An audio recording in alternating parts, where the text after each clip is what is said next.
Kastil Besi Hitam Bab 1061, Segudang Bintang Mengelilingi Bulan. Sambil melayang di udara, Zhang Tai hanya menyaksikan bagaimana kedua tetua dari Sekte Posisi Tinju Abadi terbang menuju Nangongseng, melakukan pijatan, memperbaiki patah tulang, atau menuangkan obat ke dalam mulutnya. Tidak sampai beberapa menit kemudian, Nangongseng terbang kembali ke udara bersama kedua tetua itu sekali lagi dengan cara yang goyah. "Wan Nangong, apakah kita akan melanjutkan?" Zhang Tai bertanya dengan ramah. Nangongseng tampak pucat dan sangat malu. Kekalahan ini merupakan serangan terhadap tubuh dan jiwanya pada saat yang bersamaan. Selain itu, dia harus menahan rangkaian dampaknya. Aku akui bahwa aku telah kalah. Aku tidak bisa menandingimu dalam keterampilan tinju. Mulai hari ini, Sekte Posisi Tinju Abadiku akan menjauh dari Sekte Naga Besi. Setelah menyelesaikan kata-katanya, Nangongseng bergoyang beberapa kali di langit seperti pingsan seolah-olah dia akan jatuh. "Tuan Nangong, saya tidak punya rasa permusuhan dengan Anda. Anda harus jelas mengenai alasan pertarungan hari ini. Sebagai salah satu dari 7 sekte besar teratas di negara Taixia, Sekte Fantasi Taiyi terlalu berpikiran sempit." Zhang Tai menghela nafas setelah memenangkan pertarungan, "Tetapi, saya harus menghargai Guru Nangong, tanpa membandingkan catatan dengan Anda. Saya tidak akan memiliki wawasan dan terobosan. Saya ingat bahwa wilayah Sekte Posisi Tinju Abadi berada di Prefektur Fengtang, Provinsi Yanzhou. Mulai hari ini, Sekte Naga Besi tidak akan pernah membuka cabang di Prefektur Fengtang dan prefektur yang berdekatan dengan Prefektur Fengtang. Jangan khawatir, Master Nangong." Berdasarkan kesepakatan antara Nangongseng dan Zhang Tai, setelah Zhang Tai memenangkan pertarungan ini, jika Sekte Naga Besi benar-benar ingin membuka cabang di Prefektur Fengtang dan prefektur yang berdekatan dengan Prefektur Fengtang di Provinsi Yanzhou, maka Sekte Posisi Tinju Abadi hanya bisa menanggungnya. Akibatnya, Sekte Posisi Tinju Abadi akan sangat lemah, bahkan terpaksa bangkrut atau memindahkan basisnya. Mengingat kepentingan Sekte Posisi Tinju Abadi dan reputasi Nangongseng, maka janji Zhang Tai cukup tepat. Tidak ada yang akan menyalahkannya lagi. Setelah mendengar janji Zhang Tai, kedua tetua dari Sekte Posisi Tinju Abadi di samping Nangongseng memperhatikan Zhang Tai dengan tatapan mata yang rumit. Menyaksikan perahu udara dari Istana Lord Guangnan dan Istana Tianlu melayang di kejauhan, Nangongseng langsung merasa kecewa ketika dia bergumam dalam hati, angka yang luar biasa. Pukulan kuat, wawasan yang tajam, hubungan dekat dengan orang-orang dari kekuatan besar, latar belakang yang mendalam, berpikiran terbuka dan memperlakukan orang dengan baik. Apa yang sedang aku pikirkan? Bagaimana aku bisa melawan orang seperti itu? Bagaimana mimpi mengusir orang seperti itu dari wilayah militer timur laut? Saya benar-benar melampaui kedalaman saya. Melalui pertarungan ini, aku, Nangongseng, tahu bahwa selalu ada orang yang lebih baik dariku. Keterampilan tinju, keterampilan bertarung, dan moral pertapa naga api benar-benar meyakinkan. Nangongseng menangkupkan tangannya ke arah Zhang Tai dengan tatapan malu-malu.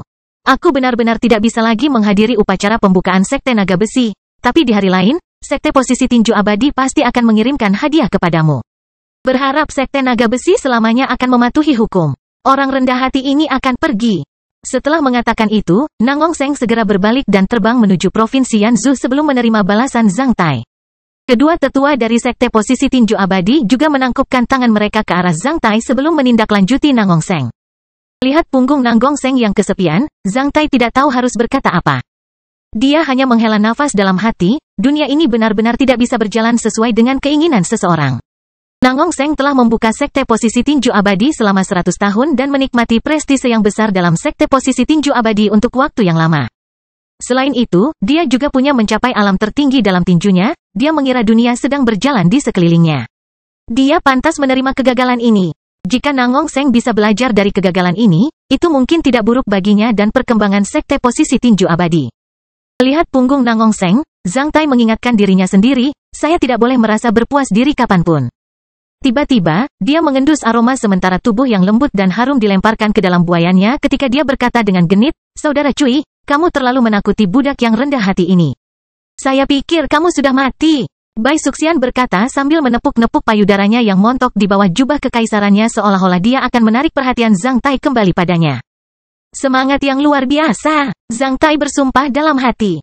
Selain Bai Suxian, semua ksatria di sekitarnya juga terbang menuju Zhang Tai. Para penonton sudah mendengar percakapan antara Zhang Tai dan Bai Suxian. Sedangkan bagi para ksatria, meski jaraknya jauh, mereka masih bisa mendengar isi pembicaraan asalkan dalam suara normal. Janji Zhang Tai kepada Sekte Posisi Tinju Abadi memenangkan kekaguman banyak orang. Mereka semua merasa bahwa Zhang Tai adalah orang yang murah hati dan berpikiran terbuka, bukannya mendominasi dan kejam. Karena Zhang Tai memiliki kekuatan, hubungan baik, dan berpikiran terbuka, dia pasti bisa menjadi teman yang dapat diandalkan. Oleh karena itu, yang lain lebih kagum dan akrab dengan Zhang Tai. Adik Cui Li, aku tidak pernah membayangkan bahwa kau bisa mencapai tingkat tertinggi dalam keterampilan tinju. Kau benar-benar memperluas wawasanku. Sebelumnya, kakak laki-laki ini ingin mengucapkan selamat kepada Sekte Naga Besimu. Aku tidak menyangka bahwa kau bisa mewujudkan sublimasi dalam keterampilan tinjumu setelah pertarungan seperti itu. Adik Cui, alam tertinggi integrasimu dengan alam semesta terlalu menakutkan. Kamu pastinya ahli dalam keterampilan tinju di negara Taixia. Dua peristiwa bahagia datang satu demi satu. Zhang Angwo, tetua Istana Tianlu berkata sambil tersenyum lebar saat dia terbang menuju ke sini bersama para ksatria Istana Tianlu lainnya. Mereka yang mengikuti Zhang Angwo ke sini semuanya adalah ksatria Istana Tianlu yang pernah ditemui Zhang Tai di alam elemen tanah. Termasuk Zhang Suzhen dan Zhang Anxi yang memiliki konflik dengan Zhang Tai. Pada saat ini, kedua orang itu menyaksikan Zhang Tai dengan tatapan yang lebih kompleks dan terkejut. Hanya setelah beberapa tahun, ksatria besi hitam yang menjelajahi reruntuhan Hieron bersama mereka telah dipromosikan menjadi seorang ksatria bumi dengan kekuatan tempur yang begitu menakutkan. Mereka menemukan perbedaan yang tajam antara mereka dan Cui Li. Akibatnya, mereka merasa lebih kompleks. Di dunia ksatria, mereka yang memiliki kekuatan tempur besar akan mendapatkan rasa hormat. Ketika mereka mendengar kakak mereka memanggil Cui Li adik laki-laki, semua orang di Istana Tianlu saat ini menyadari bahwa mereka adalah junior. Oleh karena itu, mereka tidak tahu harus berkata apa. Haha, ini kakak Angwo, aku tidak menyangka upacara pembukaan kecilku di wilayah militer timur laut bisa menarik perhatianmu. Maaf. Saat Zhang Tai menjawab, dia menjalankan energi spiritualnya untuk mengusir awan tebal seluas ratusan mil persegi. Setelah menyadari bahwa Bai Suxian masih bersandar padanya dan pandangan ambigu dan aneh dari orang-orang di sekitarnya, Zhang Tai terbatuk 2 kali sambil menepuk bahu Bai Suxian untuk mengingatkannya agar tetap menjaga citra publik yang baik. Sambil mencibir mulut mungilnya, Bai Suxian menjauh dari Zhang Tai dengan ekspresi tidak menyenangkan. Adik Cui Li, menurutmu apakah aku tidak memenuhi syarat untuk menjadi temanmu? Zhang Angwo segera tampak serius seolah-olah dia menjadi marah sambil melanjutkan, jika tidak. Mengapa adik tidak mengirimkan surat undangan emas kepada kami? Itu agak memalukan. Karena Istana Tianlu di Provinsi Yuzhou terlalu jauh dari sini. Aku akan merasa malu jika kakak bepergian begitu lama untuk hal sepele seperti itu, oleh karena itu. Zhang Tai menepuk-nepuk tangannya. Kepala botak sambil melanjutkan, ini semua salahku, aku akan minum bersama kakak laki-laki dan teman-teman lama Istana Tianlu hari ini. Zhang Angwo kembali tersenyum lebar, itu adik laki-lakiku. Setelah melihat sekeliling para ksatria di sekitarnya, Zhang Tai segera melambaikan tangannya, sudah berakhir. Ayo kembali ke kota Xuantian. Terserah, kita harus makan. Setelah bertarung beberapa jam, Cui ini juga merasa sedikit lapar. Jika aku membuat kamu lapar di upacara pembukaanku, itu akan menjadi lelucon. Ayo kembali dan nikmati makanan dan minumannya dulu. Semua yang lain tertawa terbahak-bahak. Banyak dari mereka yang siap menyanjung Zhang Tai. Tampaknya ketiga orang dari Sekte Posisi Tinju Abadi belum pernah ke sini sebelumnya. Semua ksatria langsung terbang menuju kota Xuantian, termasuk Bai Suxian dan ksatria Istana Tianlu, meninggalkan perahu udara mereka sendirian. Setelah beberapa saat, awan tebal seperti hari kiamat telah menghilang sepenuhnya. Sinar matahari kembali menyinari tanah. Semua ksatria mendecakkan lidah mereka dengan heran. Tuan, wanita rendah hati ini sangat merindukanmu. Dalam penerbangan, Zhang Tai mendengar suara Bai Suxian yang dikirimkan kepadanya secara rahasia. Dengan jantung berdebar kencang, dia melirik ke arah saudarinya yang tampak menggemaskan seperti bunga bakung lalu dia segera menangkap tangan Bai Suxian dan terbang ke depan bersamanya. Bai Suxian juga menangkap tangannya erat-erat saat dia menunjukkan senyuman manis padanya. Ketika Zhang Tai menangkap tangan Bai Suxian, dia jelas bisa merasakan bahwa 3 pasang mata sedang menatap tangan mereka di belakang mereka. Zhang Tai menoleh ke belakang. Cahaya mata pertama datang dari lelaki tua yang mengikuti Bai Suxian dari dekat. Orang tua itu juga seorang ksatria bumi, namun, Zhang Tai tidak bisa melihat kekuatan pertarungannya. Cahaya mata kedua datang dari Zhang Suzhen, ksatria wanita dari klan Zhang di Istana Tianlu. Saat berada di reruntuhan Hieron, Zhang Suzhen bertemu dengan Zhang Tai dan Bai Suxian. Namun, kedua orang itu belum saling main-main saat itu. Melihat Bai Suxian berhubungan dengan Zhang Tai, mata Zhang Suzhen penuh dengan keterkejutan. Saat mendapati Zhang Tai menoleh ke belakang, maka ia buru-buru menghindari cahaya mata pria itu. Zhang Tai tidak menyangka bahwa cahaya mata ketiga itu berasal dari Guo Hongyi. Saat mendapati Zhang Tai sedang menatapnya, sorot mata Guo Hongyi seketika menjadi tergesa-gesa. Setelah itu, dia mengalihkan pandangannya dengan tatapan arogan. Pada saat yang sama, dia mengucapkan harem yang agak dingin melalui lubang hidungnya. Zhang Tai benar-benar tidak memahami wanita. Setelah memperhatikan sikap Guo Hongyi, Zhang Tai menjadi takjub, apakah kamu bercanda? Wanita dewasa klan Guo dari prefektur Trispring ini menyukai tipe Cui Li. Kastil Besi Hitam bab 1062, mendaftarkan peserta magang. Ketika para ksatria ini terbang kembali ke kota Suantian, mereka menemukan bahwa kota Suantian masih agak kacau. Karena awan hitam dan sambaran petir dalam jarak ratusan mil persegi tadi terlalu menakutkan. Begitu banyak orang di kota Suantian yang merasa sangat tertindas dan takut melihat teror yang begitu besar. Oleh karena itu, kekacauan tidak dapat dihindari. Lagi pula, kurang dari 1 juta rakyat jelata mungkin belum melihat alam tertinggi dalam mengintegrasikan keterampilan bertarung seseorang dengan alam semesta. Bahkan jika mereka telah melihatnya, mereka mungkin tidak percaya bahwa hal itu disebabkan oleh posisi tinju Zhang Tai. Tidak hanya rakyat jelata di kota Suantian, bahkan junior dari klan besar di halaman Suantian pun bertanya-tanya apa yang terjadi. Namun, melihat para tetua, tuan, dan para ksatria telah terbang kembali, orang-orang ini akhirnya menjadi santai. Saat Zhang Tai mendarat, dia memanggil Liu Xing yang sedang menjaga ketertiban di halaman Suantian. Lewati perintahku, iklim abnormal barusan disebabkan oleh seorang ksatria bumi ketika dia mengintegrasikan keterampilan bertarungnya dengan alam semesta. Jika ada orang yang membingungkan orang lain dengan kata-kata memberontak, tangani dia sesuai hukum, disebabkan oleh seorang ksatria bumi ketika dia mengintegrasikan keterampilan bertarungnya dengan alam semesta. Letnan Pemadam Kebakaran Liu Xing segera berdiri tegak dan, "Baik, Tuan." Zhang Tai kemudian melirik ke sekeliling halaman Suantian sebelum bertanya, "Di mana para murid dari Sekte Posisi Tinju Abadi?" Beberapa menit yang lalu, para murid dari Sekte Posisi Tinju Abadi telah pergi dengan tergesa-gesa tanpa suara. "Baiklah. Cepat, sampaikan pesananku." Zhang Tai melambaikan tangannya. Tidak aneh jika para murid dari Sekte Posisi Tinju Abadi telah pergi. Mereka mungkin sudah mengetahui hasil pertarungan antara Cui Li dan Nangong Seng melalui kristal penginderaan jauh. Sekarang setelah master dan tetua dari Sekte Posisi Tinju Abadi telah pergi, untuk apa mereka berada di sini? Ejekan. Tentu saja, sebaiknya mereka pergi. Ketika para ksatria kembali, cuaca menjadi cerah sekali lagi. Ketertiban di kota Suantian dan halaman Suantian juga segera pulih. Tentu saja, hasil pertarungan antara Zhang Tai dan Nangong Seng sang master dari Sekte Posisi Tinju Abadi juga terungkap ke publik.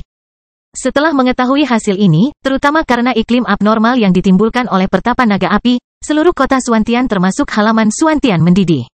Semakin banyak orang yang terkait dengan Zhang Tai seperti calon perwakilan lokal, maka guru dan murid Wang Clan menjadi bersemangat. Mereka semua menjadi gembira dan terlihat lebih energi dibandingkan di pagi hari. Pernahkah kamu melihat bahwa gadis cantik berjubah kekaisaran di sisi pertapa naga api adalah putri dari istana Tuan Guangnan? Bahkan perahu udara Tuan Guangnan telah tiba di langit di luar kota.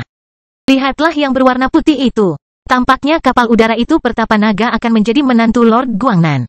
Dengan Lord Guangnan sebagai kepercayaan dan latar belakangnya, sungguh menggelikan kalau Nangong Seng ingin merusak upacara pembukaan pertapa naga api. Yup. Kabarnya bahkan sang tetua agung dan beberapa ksatria klan Zhang dari istana Tianlu datang untuk memberi selamat kepada pertapa naga api tanpa menerima surat undangan emasnya. Apa? Kamu tidak tahu klan Zhang dari istana Tianlu? Kesal, bocah. Hanya setelah beberapa saat, gosip telah menyebar ke seluruh halaman Suantian, bahkan kota Suantian. Sebagai seorang ksatria, tentu saja Bai Suxian bisa mendengar semua diskusi di halaman Suantian. Namun, Bai Suxian tidak marah mengenai hal itu, sebaliknya, dia terlihat sangat bahagia. Dia hampir mengikuti Zhang Tai kemanapun seperti istrinya. Karena para ksatria itu telah terbang untuk menyaksikan pertarungan di udara, meskipun saat itu waktu makan siang. Tidak ada satupun junior dari klan dan sekte di halaman Suantian yang berani menggerakkan sumpit mereka. Oleh karena itu, saat Zhang Tai kembali, dia langsung melambaikan tangannya agar orang-orang menikmati makanannya terlebih dahulu. Bahkan para ksatria pun harus makan, apalagi pada kesempatan kali ini, tidak pantas jika para tamu menghadiri upacara pembukaan tanpa menyantap makanan. Semua murid dari berbagai klan dan sekte berkumpul di satu halaman, para tetua dan penguasa klan dan sekte akan berkumpul di halaman lain. Beberapa ksatria wanita yang tidak menyukai pemandangan riuh seperti Guo Hongyi diatur untuk makan di tempat yang tenang. Jika Nangong Seng tidak datang, upacara pembukaan hanya berfungsi sebagai ajang bagi Zhang Tai untuk bertemu dan mengobrol dengan tetangga lainnya. Setelah itu, ia akan mendaftarkan murid pertamanya ke publik. Yang berarti bahwa Sekte Naga Besi akan memiliki perintah resmi mengenai warisan. Mendaftarkan peserta magang adalah bagian terpenting dari upacara pembukaan sebuah sekte. Setelah menyelesaikan tautan ini, upacara pembukaan hampir berakhir. Karena Nangong Seng, Zhang Tai menghabiskan lebih dari 4 jam untuk melawannya. Oleh karena itu, ritual penting pendaftaran peserta magang pada upacara pembukaan baru bisa dimulai pada sore hari setelah semua tamu sudah kenyang. Tidak ada yang mengeluh sama sekali. Penampilan Zhang Tai dalam pertarungan membuat ritual pendaftaran murid magangnya menjadi sangat khusyuk di sore hari. Pada saat ini, bahkan orang idiot pun tahu bahwa menjadi murid pertama Pertapa Naga Api adalah sebuah kemajuan besar. Umumnya, murid pertama dari master suatu sekte, terutama seorang ksatria bumi mungkin akan berpromosi menjadi ksatria besi hitam di masa depan. Magang pertama dari setiap sekte prihatin dengan reputasi master dan sekte mereka. Oleh karena itu, mereka akan mendapat lebih banyak pengajaran dari tuannya.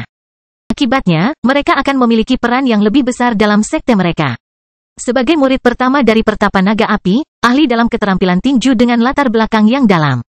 Selama dia tidak terlalu bodoh atau malas, dia pasti akan berpromosi menjadi seorang ksatria besi hitam di masa depan.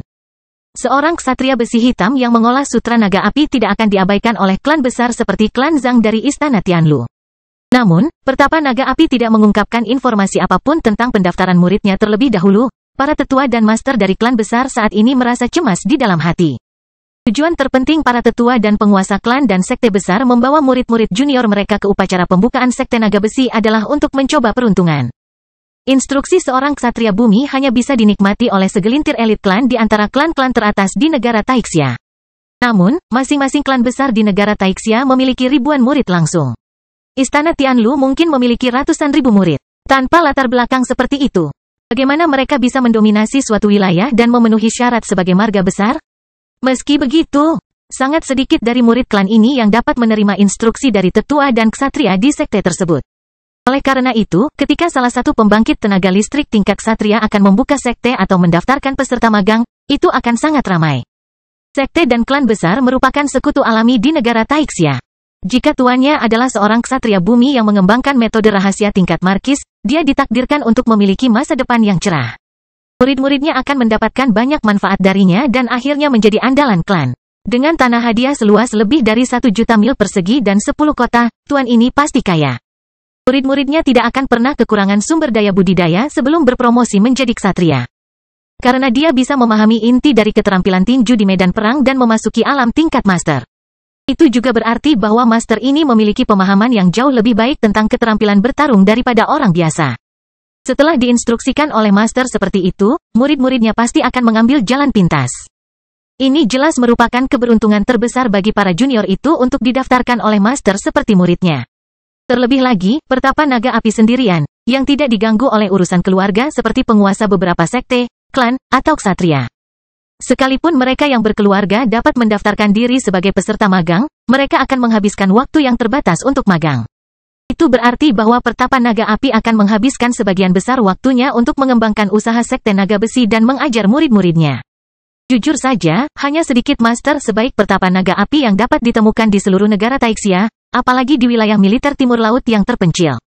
Sebenarnya hampir tidak ada orang bodoh di dunia ini. Apa yang dapat dipahami oleh satu orang akan dipahami oleh orang lain juga.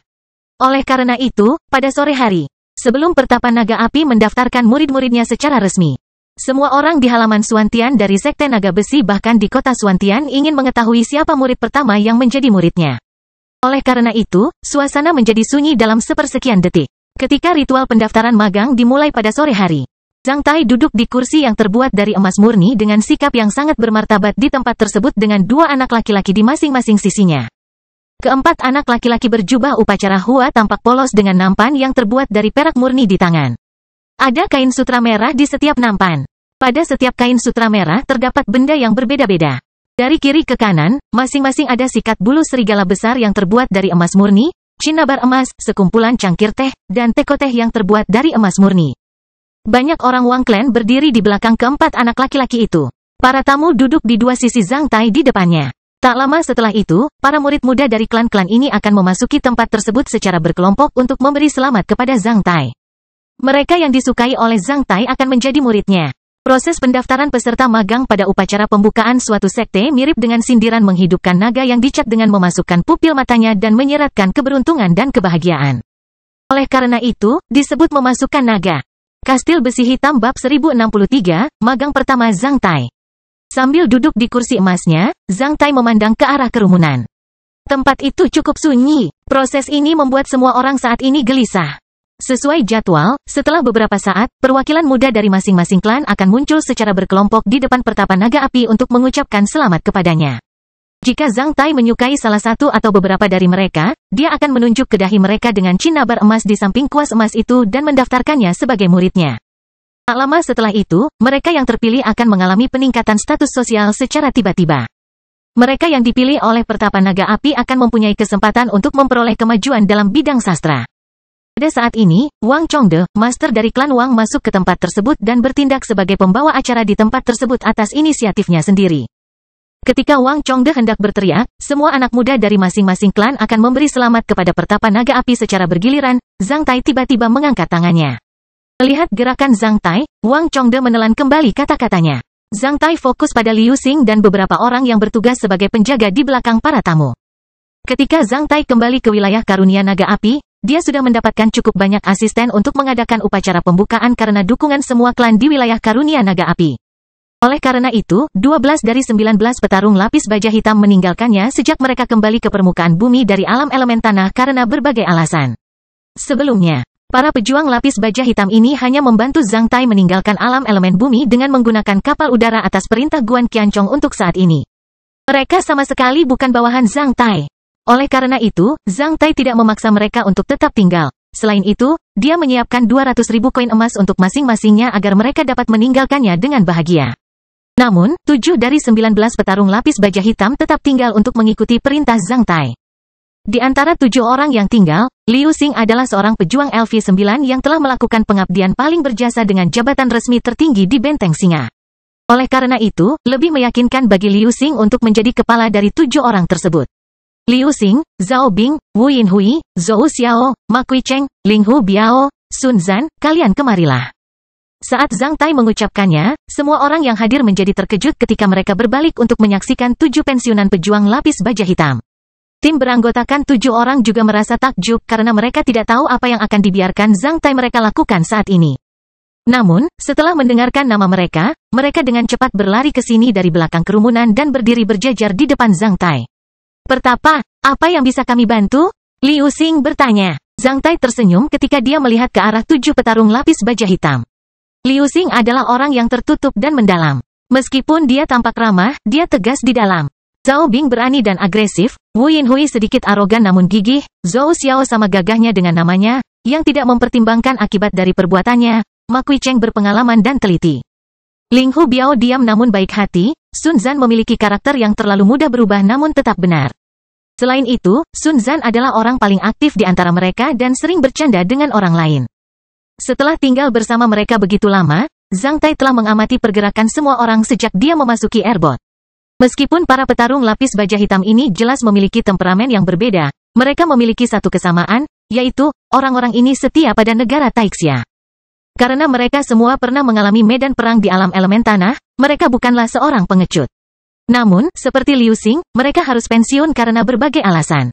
Ada satu poin terakhir, yaitu ketujuh orang itu lahir dari marga dan keluarga yang sama. Latar belakang keluarga Wu Yinhui sedikit lebih baik, namun, keluarganya hanya memiliki beberapa rumah besar.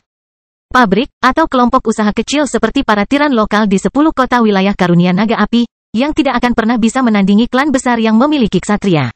Apakah kamu ingin menjadi muridku? Zhang Tai bertanya dengan tenang, yang terdengar seperti bom di antara kerumunan. Liu Xing dan 6 petarung lapis baja hitam lainnya sangat terkejut. Bahkan para ksatria dan tetua dari klan besar di sekitar saling bertukar pandang dalam diam. Anak magang pertapa naga api, tim beranggotakan 7 orang tidak pernah bisa membayangkan bahwa mereka bisa mendapatkan keberuntungan sebesar itu karena bisa terdaftar sebagai murid dari pertapa naga api. Sun Zan adalah orang pertama yang menanggapi kata-kata Zhang Tai. Dia segera berlutut di depan Zhang Tai dengan ekspresi bersemangat dan bersujud ke arah Zhang Tai sebanyak 9 kali, menyebabkan bang. Dahinya bahkan memerah. Yang lainnya bukanlah orang bodoh. Menghadapi kesempatan langka yang dapat mengubah nasib mereka, bahkan nasib klan mereka, jika mereka masih ragu atau menolak. Para pendahulu mereka yang terkubur di bawah tanah mungkin akan melompat dan menamparkan wajah mereka. Selain itu, ketika mereka semua kembali dari alam elemen tanah, mereka mengetahui eksploitasi militer Zhang Tai di alam elemen tanah dengan lebih baik. Mereka cukup mengaguminya. Karena level tertinggi di antara 7 orang adalah LV9, mereka sangat beruntung bisa disukai oleh seorang ksatria bumi. Saat menyaksikan gerakan Sun Zan, yang lainnya buru-buru berlutut dan melakukan kowtow sebanyak 9 kali di depan Zhang Tai. Di bawah tatapan kagum dan cemburu dari yang lain, Zhang Tai mengulurkan tangannya dan mengambil kuas emas itu. Setelah itu, dia mencelupkan beberapa cinnabar emas ke kuas emas itu sebelum mengarahkannya ke dahi Liu Xing, meninggalkan bekas emas dan kemerahan di sana, yang tampak seperti mata naga yang cemerlang. Liu Xing tidak pernah membayangkan bahwa dia akan menjadi orang pertama yang dituding dengan cinnabar emas. Ketika dia menyentuh kuas Zhang Tai, Liu Xing merasa agak dingin di dahinya saat dia gemetar karena kegembiraan. Aku telah menjadi murid pertama dari Pertapa Naga Api. Liu Xing tidak tahu mengapa dia disukai oleh Pertapa Naga Api karena dia merasa telah mencapai langit dalam satu lompatan. Pada saat ini, Liu Xing merasa bahwa semua orang yang hadir sedang mengawasinya dengan mata panas yang belum pernah terjadi sebelumnya, termasuk para tetua klan dan ksatria. Semua murid klan besar lainnya yang cukup arogan di depannya mulai membuatnya kagum dan bermaksud menyanjungnya.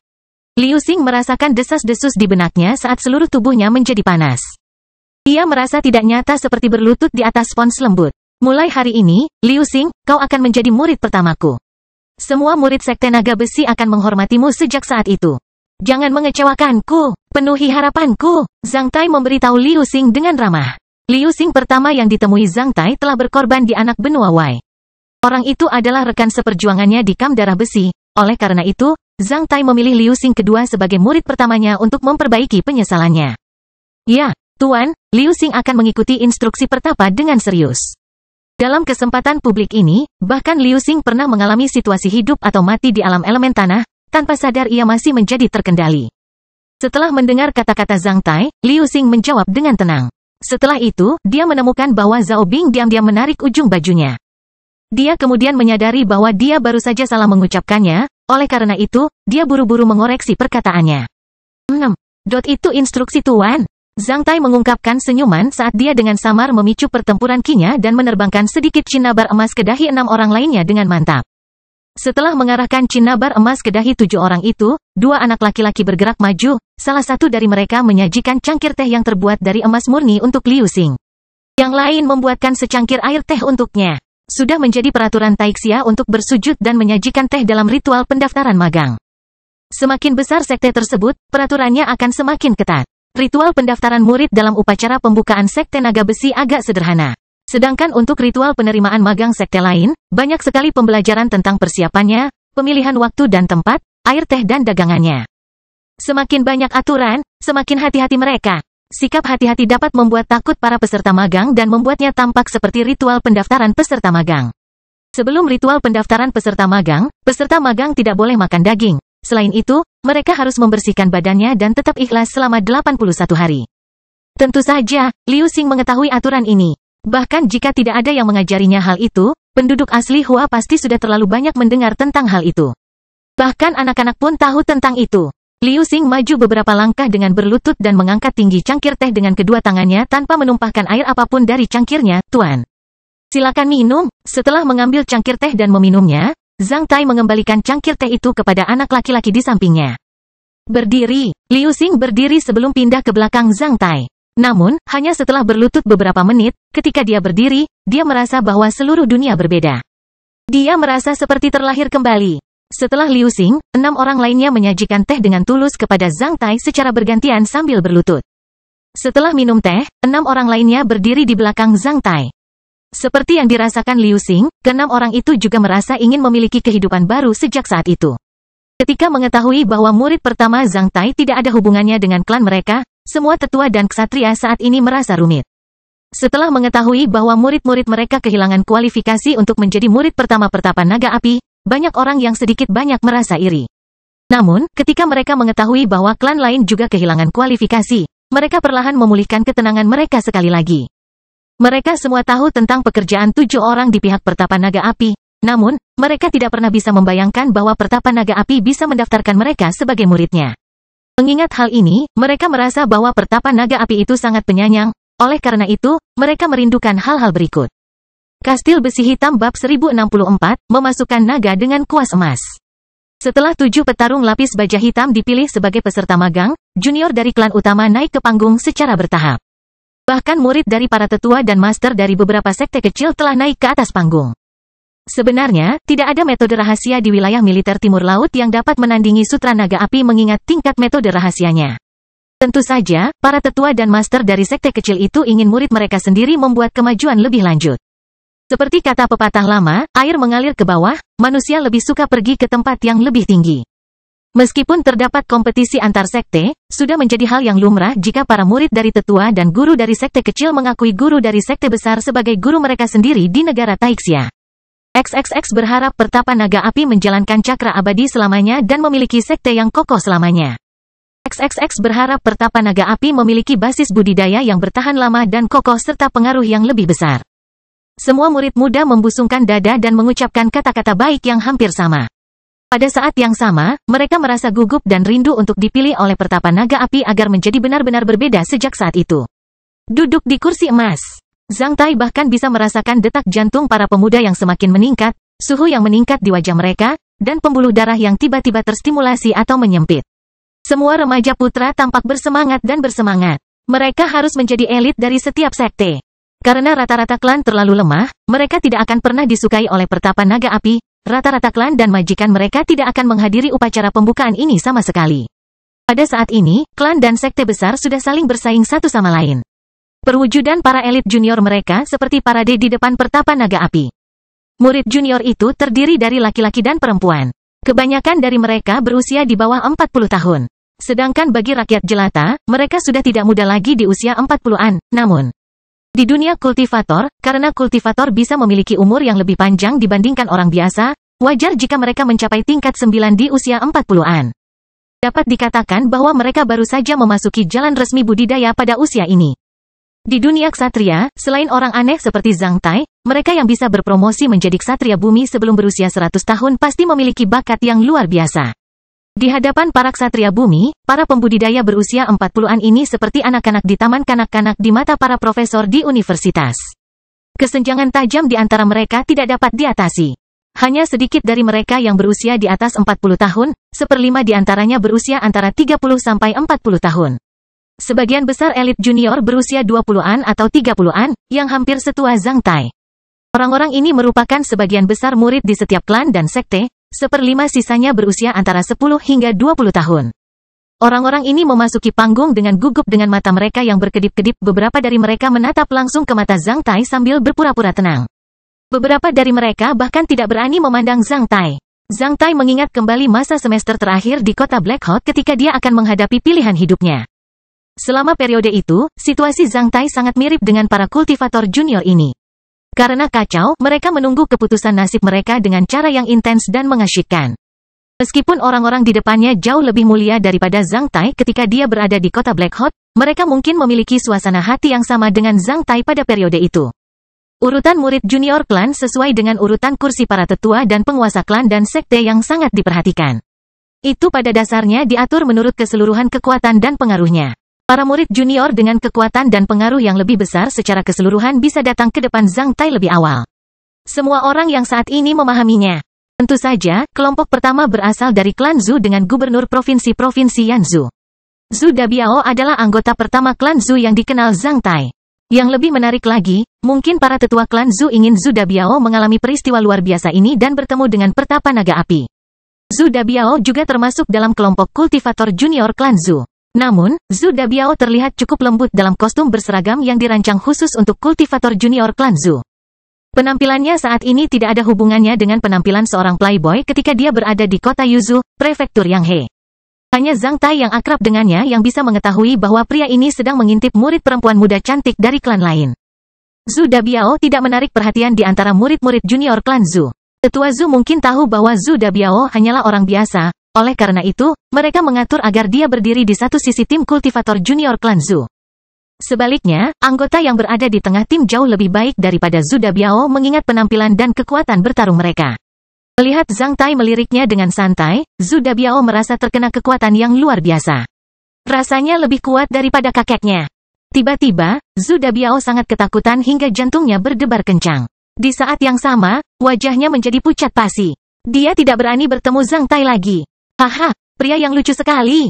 Zhang Tai tertawa dalam hati. Namun, ia langsung berpikir untuk membuat parodi. Zhang Tai kemudian mengirimkan 2 tetes cinnabar emas ke dahi seorang pria berusia 30 tahun yang tampan dan stabil di tengah tim dan Zhu Dabiao di akhir tim. Kedua orang itu merasakan cahaya keemasan berkedip di depan mata mereka sebelum merasakan sedikit dingin di dahi mereka. Murid yang berada di tengah tim merasa seperti sedang bermimpi. Dia merasa ingin menjadi bergengsi dalam sepersekian detik. Karena sangat gembira, di bawah tatapan kagum dan cemburu dari murid-murid lain dari klan yang sama. Dia buru-buru melangkah beberapa langkah ke depan dan berlutut sebelum bersujud ke arah Zhang Tai sebanyak 9 kali, menyebabkan bang, bang, bang, bang. Namun, sepertinya Zhu Dabiao bahkan tidak tahu apa yang terjadi atau dia masih tidak mempercayainya.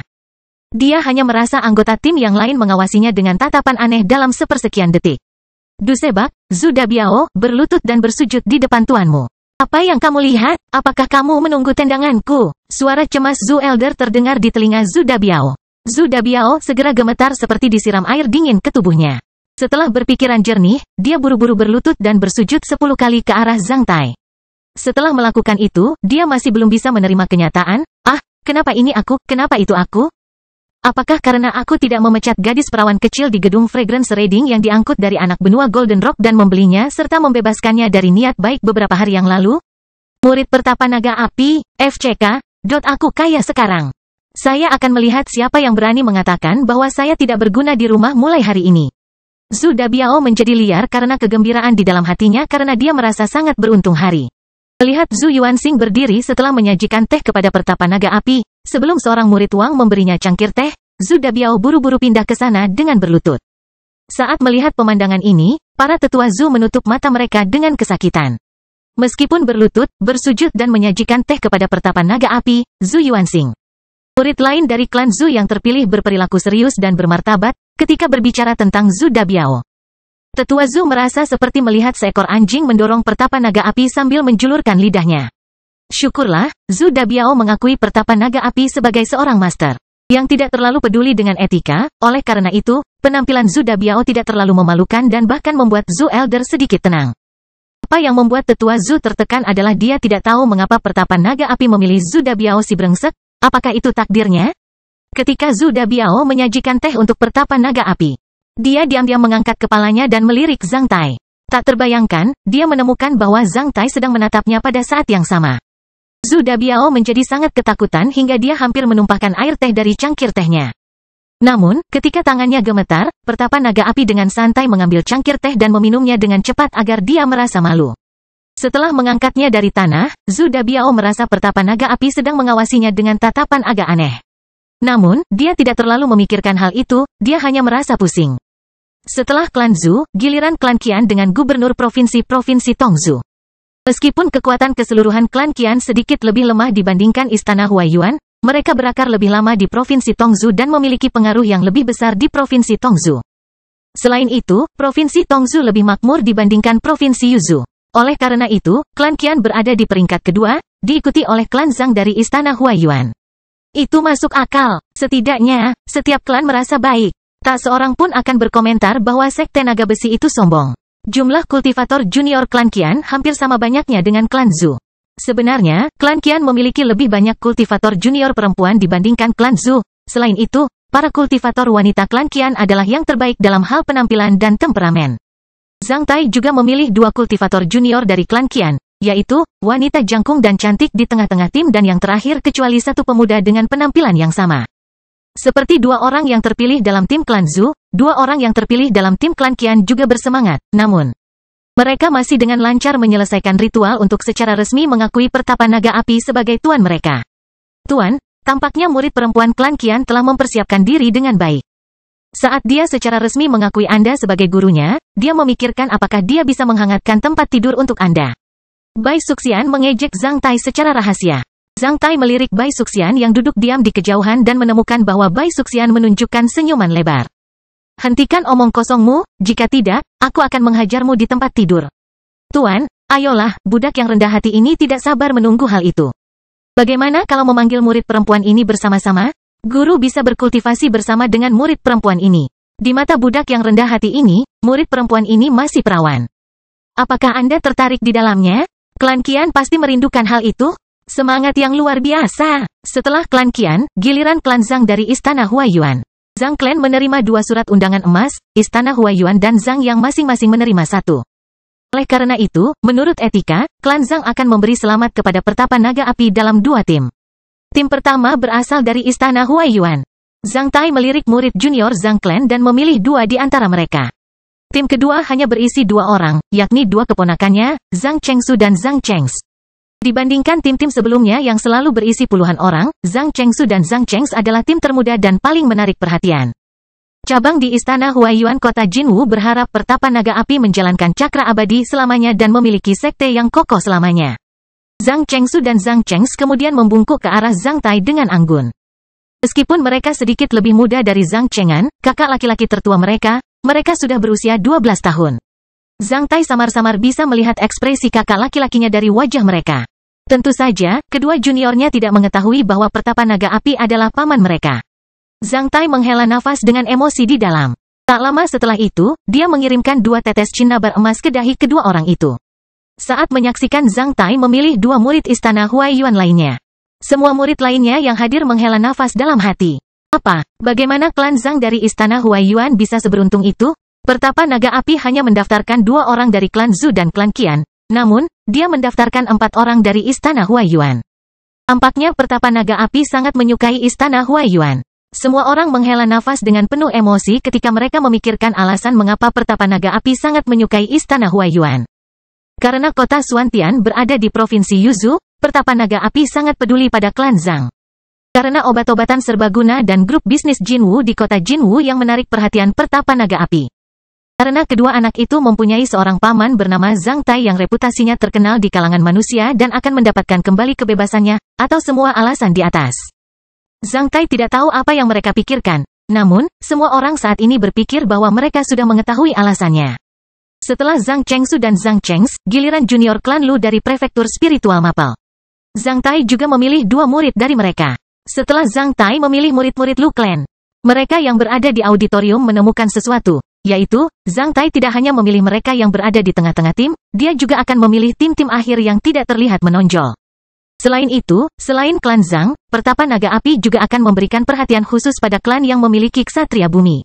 Dia akan memilih 1 murid yang unggul dan rata-rata dari setiap klan. Mereka yang berada di auditorium tidak mengetahui mengapa Pertapa Naga Api menggunakan mode ini. Semua tetua dan ksatria di auditorium saling bertukar pandang saat mereka mulai mempertimbangkan alasannya. Belakangan, giliran murid dari klan besar di Provinsi Tongzhou dan Provinsi Yanzhou yang memiliki Ksatria Bumi. Ketika mereka memasuki panggung, Zhang Tai memperlakukan mereka secara setara dengan memilih 2 murid dari masing-masing klan besar, yang satu unggul, yang lainnya rata-rata. Tidak ada yang tahu mengapa Zhang Tai memilih yang rata-rata. Sebenarnya pemikiran Zhang Tai sangat sederhana, yaitu memberikan kesempatan kepada mereka yang berpenampilan biasa-biasa saja. Ketika Zhang Tai masih muda, dia juga merupakan orang biasa. Oleh karena itu, dia tahu bahwa orang-orang rata-rata itu berkultivasi dengan sangat keras.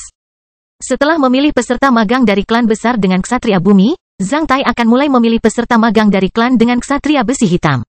Sebaliknya, dia hanya memilih 1 murid dari setiap klan dengan Ksatria Besi Hitam.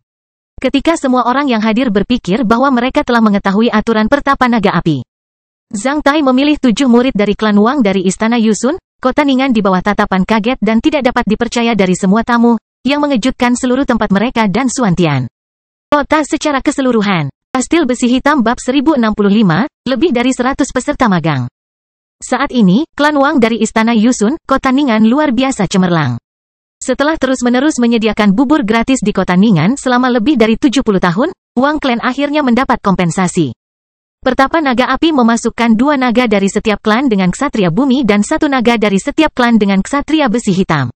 Meskipun klan Wang tidak memiliki ksatria, Pertapa Naga Api memasukkan 7 naga dari klan Wang yang mengejutkan semua klan lainnya. Apa maksudnya ini? Pertapa Naga Api hanya memasukkan 8 naga dari 3 klan dengan total gubernur provinsi-provinsi Yanzhou, Provinsi Tongzhou, dan Provinsi Yuzhou. 2 di antaranya berasal dari cabang klan Zhang di kota Jinwu, Istana Huaiyuan.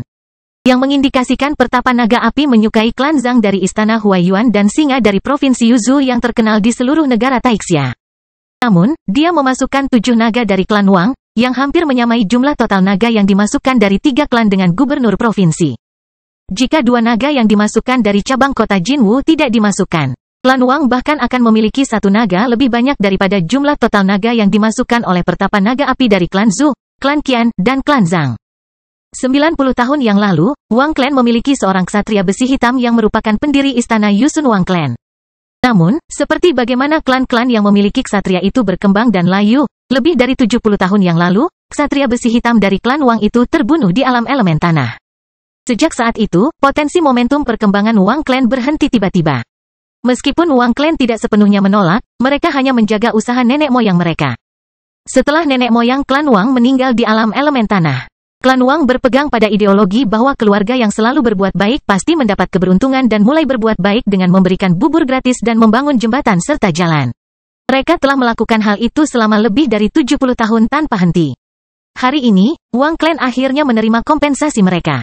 Menyaksikan 7 cahaya emas dan merah terbang dari sikat emas pertapa naga api dan jatuh di dahi 7 murid junior klan Wang, Wang Chongde, guru dari klan Wang dan beberapa tetua Wang gemetar dengan air mata di rongga mata mereka. Peremajaan Wang Clan penuh harapan. Selama salah satu dari 7 junior bisa berpromosi menjadi seorang ksatria, klan Wang akan memenuhi syarat untuk menjadi klan besar dan memulihkan kejayaan masa lalu mereka. Wang Clan telah menunggu hari ini selama lebih dari 7 dekade. Mulai hari ini, seluruh klan Wang di Istana Yusun, Kota Ning'an, akan mengikatkan diri pada badan amal Zhang Tai. Seperti kata pepatah lama, seseorang mati demi sahabatnya. Dengan kepercayaan dan kejayaan seperti itu, tentu saja sebuah klan tidak akan ragu untuk berdiri di sisi pertapa naga api. Pertanda peremajaan Wang Clan telah muncul, namun, tidak ada yang iri dengan mereka. Karena itu adalah hasil dari Wang Clan setelah berbuat baik selama lebih dari 7 dekade. Mereka yang mengetahui alasannya hanya bisa mengagumi dan menghela nafas dengan emosi tentang keberuntungan Wang Clan. Jika klan lain bisa sekuat klan Wang dan dikenal oleh pertapa naga api di dalam wilayah karunia naga api secara tidak sengaja, klan lain mungkin juga akan menikmati perlakuan khusus seperti itu. Namun, tidak ada lagi klan seperti itu, oleh karena itu, yang lain hanya bisa menerima kenyataan tersebut. Orang-orang di negara Taixia tidak membenci orang kaya atau pejabat, mereka hanya membenci mereka yang kaya namun kejam dan pejabat yang keras kepala. Mereka yang saleh dan baik hati tidak akan pernah dibenci oleh rakyat jelata, tidak peduli betapa hebatnya klan mereka. Hanya sedikit orang yang memberikan penjelasan palsu tentang fakta sebenarnya. Mereka yang membawa ekor semuanya ada dalam dongeng. Setelah Wang Clan memasukkan 7 naga, yang lain langsung mengucapkan selamat kepada Wang Clan karena menjadi pemenang terbesar dalam upacara pembukaan Sekte Naga Besi. Setelah Master Sekte posisi tinju abadi dikalahkan dalam pertarungan dan pergi, klan Wang menjadi bintang yang sedang naik daun.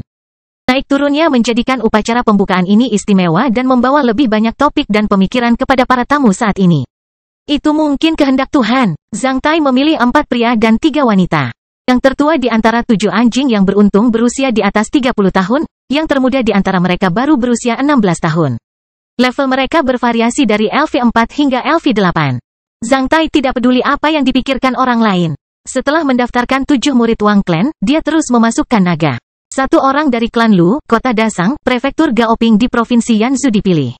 Setelah itu, Zhang Tai masing-masing memasukkan 1 naga dari klan Fang kota Qinghe. Klan Chen dari istana Muking, kota Langyun, keempat putra Li Tao, bos grup bisnis Zhongpin kota Dongyang, klan Sun kota Xuantian, dan Gu, klan kota Snowpine. Para tuan dan tetua dari klan-klan selanjutnya semuanya ada di auditorium. Karena posisinya yang relatif inferior, kursi mereka hampir habis. Ketika mereka mengetahui bahwa murid-murid mereka dimasukkan ke dalam naga oleh Zhang Tai, mereka semua sangat gembira. Meskipun klan lain hanya memiliki 1 murid yang dimasukkan ke dalam naga, itu sudah merupakan perlakuan luar biasa yang bisa dinikmati oleh setiap klan ksatria. Perlakuan seperti itu telah memuaskan klan-klan ini. Mereka semua bertekad untuk memenuhi tugas yang diberikan oleh pertapa naga api dengan baik dan berusaha untuk tampil lebih baik di hadapan pertapa naga api agar dapat membuka jalan mulus bagi murid-murid mereka sendiri di Sekte Naga Besi. Setelah memasuki Sekte Naga Besi, selain usaha dan bakat, para murid dari semua klan ini juga membutuhkan bantuan dari klan mereka sendiri. Ayah adalah kuncinya, tetapi dalam keterampilan dan pola yang berbeda. Khususnya di negara Taixia, semua orang paham betul tentang hubungan berbasis manfaat antara klan dan sekte besar. Ketika murid-murid mereka sendiri memasuki Sekte Naga Besi dan sekte-sekte kecil dan menengah lainnya, mereka akan mengirimkan hadiah kepada sang guru karena ketulusan mereka. Tidak ada peraturan pasti mengenai nilai hadiah. Mereka harus mengirimkan hadiah sesuai dengan kemampuannya masing-masing. Namun, mereka semua memiliki gagasan yang jelas tentang hal itu. Meskipun ada cerita yang banyak diceritakan bahwa pemimpin suatu sekte mungkin akan menyukainya meskipun murid dan orang tua dari keluarga miskin memberinya beberapa daun teh yang mereka petik dari. Namun, rakyat jelata sebaiknya tidak melakukan trik itu. Jika setiap orang dapat mengarang sebuah kisah yang banyak diceritakan, kisah yang banyak diceritakan itu tidak akan ada nilainya. Bahkan seorang guru pedesaan akan menerima hadiah berupa daging kering, belum lagi seorang ksatria bumi dari sebuah sekte. Zhang Tai mendaftarkan total 121 peserta magang, 82 diantaranya laki-laki, 39 diantaranya perempuan. Umumnya, sebuah sekte harus berisi lebih banyak laki-laki daripada perempuan.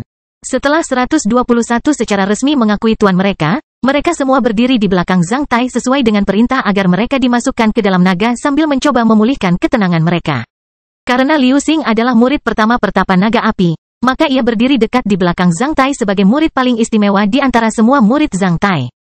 Sebelumnya, tidak ada orang di belakang Zhang Tai.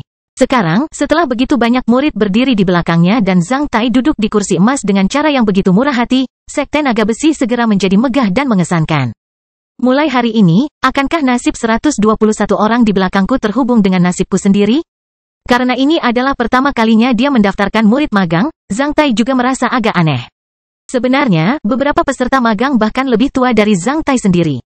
Apapun itu, setelah mereka secara resmi mengakui Zhang Tai sebagai majikan mereka, identitas kedua belah pihak sudah ditetapkan. Sejak saat itu, mereka akan menjadi murid Zhang Tai, sementara hidup dan masa depan mereka akan ditentukan oleh Zhang Tai. Mulai hari ini, jika mereka tidak mematuhi peraturan sekte naga besi atau membuat Zhang Tai kesal, bahkan jika mereka dibunuh oleh Zhang Tai, para penguasa sekte naga besi atau para pejabat negara Taixia tidak punya hak untuk mengatakan tidak. Menipu majikan atau memfitnah leluhur adalah hal yang paling tabu di negeri Taixia. Orang seperti itu bahkan tidak akan diampuni oleh Tuhan. Setelah bergabung dengan satu sekte, sampai batas tertentu, itu sama dengan menandatangani kontrak hidup atau mati yang tidak dapat diubah dengan sekte dan tuan mereka. Zhang Tai tahu bahwa klan dari 121 peserta magang di belakangnya menunjukkan serangkaian hubungan baik yang dia jalin di wilayah militer Timur Laut. Mungkin diperlukan beberapa generasi bagi rakyat jelata untuk membangun rangkaian hubungan yang begitu hebat. Namun, sangat mudah bagi seorang ksatria bumi untuk melakukannya. Mereka hanya perlu mendirikan sekte dan mendaftarkan peserta magang. Hanya setelah 1 hari, julukan pertapa naga api menjadi berbeda untuk klan-klan ini. Ini menafsirkan martabat dan kemampuan seorang ksatria bumi. Mulai hari ini, jika aku benar-benar ingin mengakar di negara Taixia, hubungan antara aku dan para pekerja magang ini mungkin akan menjadi sedikit bermanfaat. Namun, karena mereka telah bersujud dan menyajikan teh untukku, aku harusnya bertanggung jawab terhadap orang-orang ini. Zhang Tai menghela nafas dengan emosi saat dia meletakkan kuas emas ke dalam nampan yang dibawa oleh seorang anak perawan di sisinya. Semua orang memperhatikan Zhang Tai dan menunggunya mengatakan sesuatu. Zhang Tai juga membaca banyak informasi dari mata orang-orang di sekitarnya. Mata Bai Suxian berkedip-kedip karena penuh kesenangan, kegembiraan dan sedikit kebanggaan. Lelaki tua di sisi Bai Suxian tampak berkaca-kaca seperti biasanya sehingga membuat Zhang Tai sedikit canggung. Anehnya, Zhang Tai bisa melihat keseluruhan kekuatan semua orang yang ada saat ini kecuali lelaki tua di pihak Bai Suxian itu. Zhang Tai merasa saat ini tidak ada seorang pun yang bisa mengalahkan lelaki tua ini kecuali Zhang Tai sendiri. Terserah. Aku akan bertanya pada Bai Suxian tentang latar belakang lelaki tua ini setelah upacara pembukaan. Setelah terdiam selama beberapa detik, Zhang Tai berkata, Liu Xing. Saya di sini, Guru. Setelah mendengar panggilan Zhang Tai, Liu Xing langsung menjawab dengan hormat. Mulai hari ini, 120 orang itu akan menjadi saudara-saudari juniormu. Sebagai murid pertamaku, kamu bisa mengatur 120 orang itu sesuai keinginanmu. Dengan aku di belakangmu, kamu harus memberi perhatian khusus pada senioritas para anggota. Di sekte naga besi, Zhang Tai berkata dengan suara teredam. Setelah mendengar itu, hati banyak orang berdebar kencang, namun, Liu Xing menjadi yakin. Karena klan Liu Xing sangat rata-rata, dia juga tidak memiliki bakat alami yang luar biasa. Dia adalah orang yang memiliki latar belakang paling sedikit di antara semua murid Zhang Tai. Baru saja, Liu Xing masih khawatir bahwa dia mungkin tidak dapat mengendalikan saudara-saudari magang juniornya yang berasal dari klan ksatria. Setelah mendengar perintah Zhang Tai, Liu Xing menjadi tenang. Namun, Liu Xing masih mengertakkan giginya setelah mendapatkan harapan dari Zhang Tai. Tidak peduli apa, aku harus memanfaatkan kesempatan ini dan tidak akan pernah kehilangan muka untuk tuanku. Ketika Zhang Tai selesai memasukkan naga, kapal udara lain tiba di kota Xuantian. Saat melihat airboat ini, semua orang menjadi terkejut karena kapal tersebut berasal dari Mahkamah Agung Negara Taixia karena simbolnya. Setelah Zhang Tai menyelesaikan pembicaraannya dengan Liu Xing, dua orang terbang dari perahu itu menuju halaman Xuantian. Kastil Besi Hitam bab 1066, menuju Provinsi Zhongzhou. Airbot Mahkamah Agung berwarna biru seluruhnya. Panjangnya sekitar 200 meter, selain itu, terdapat simbol Mahkamah Agung di kedua sisi airbot. Dua orang turun dari airbot, salah satunya adalah Gao Tianqi yang pernah ditemui Zhang Tai sebelumnya.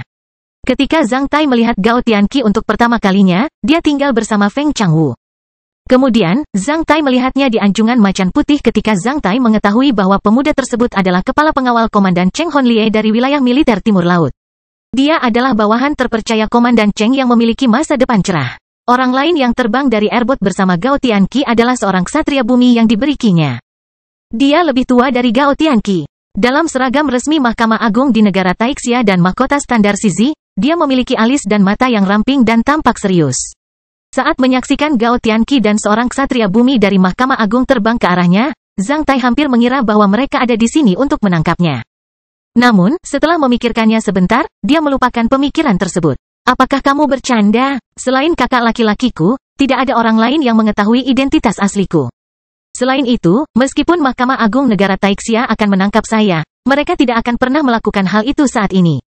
Saat peristiwa berdarah ini baru saja terjadi, Mahkamah Agung Negara Taixia bahkan tidak punya waktu untuk memedulikan saya sama sekali. Saya pikir mereka di sini untuk membatalkan perintah penangkapan saya. Banyak orang di lapangan mengidentifikasi Gao Tianqi. Meskipun Gao Tianqi hanyalah seorang ksatria besi hitam, dia menikmati posisi tinggi di wilayah militer Timur Laut sebagai kepala pengawal Komandan Cheng. Selain itu, tampaknya Gao Tianqi memimpin jalan bagi pria dari Mahkamah Agung Negara Taixia itu. Karena alasan etiket, hampir semua orang yang hadir berdiri, termasuk Zhang Tai. Apakah tetua istana Huaiyuan ada di sini? Suara Gao Tianqi terdengar di depan tubuhnya. Mereka tidak datang ke sini untukku pada kesempatan ini. Zhang Tai dan semua orang yang hadir menjadi penasaran karena mereka ingin melihat apa yang akan dilakukan kedua orang itu. Penatua Muyu menjadi sedikit terkejut, namun, dia segera memberikan tanggapan. Penatua Muyu menangkupkan tangannya sambil mendongak dan berkata, saya Penatua Muyu dari istana Huaiyuan. Gao Tianqi dan ksatria bumi kemudian mendarat di tanah. Ah, tetua Muyu, sudah lama tidak bertemu.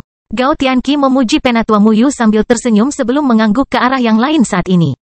Setelah itu, ia memperhatikan kepala botak Zhang Tai sejenak sebelum menangkupkan tangannya ke arah Zhang Tai dengan penuh hormat, yang ini pasti pertapa naga api. Ya, ini aku. Zhang Tai menyentuh kepalanya yang botak. Pertapa naga api, mohon maafkan saya. Yang ini adalah Raja Chao dari Mahkamah Agung Negara Taixia. Sebelumnya, Raja Chao ingin menyampaikan berita ke istana Huaiyuan di kota Yuzhou. Saya tahu pasti ada sesepuh istana Huaiyuan di sini, ditambah begitu banyak teman dari berbagai provinsi. Mungkin lebih baik bagi Tuan Chao untuk mengumumkan beritanya di sini. Selain itu, kami berada di dekat sini, oleh karena itu, saya membawa Tuan Chao ke sini. Hahaha, ayo. Zhang Tai tertawa terbahak-bahak. Sekarang kalian berdua bisa datang, kalian sudah memberiku kemuliaan, beritahu aku jika kalian butuh bantuan. Kami tidak membutuhkan bantuanmu. Tapi Tuan Chao ingin mengatakan sesuatu kepada Penatua Muyu dari istana Huaiyuan di depan umum.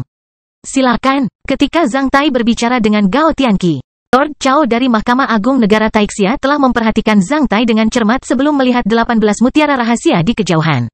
Lord Chao mengedipkan matanya saat dia merasa terpesona. Setelah memastikan bahwa itu adalah mutiara rahasia, Tuan Chao menjadi takjub.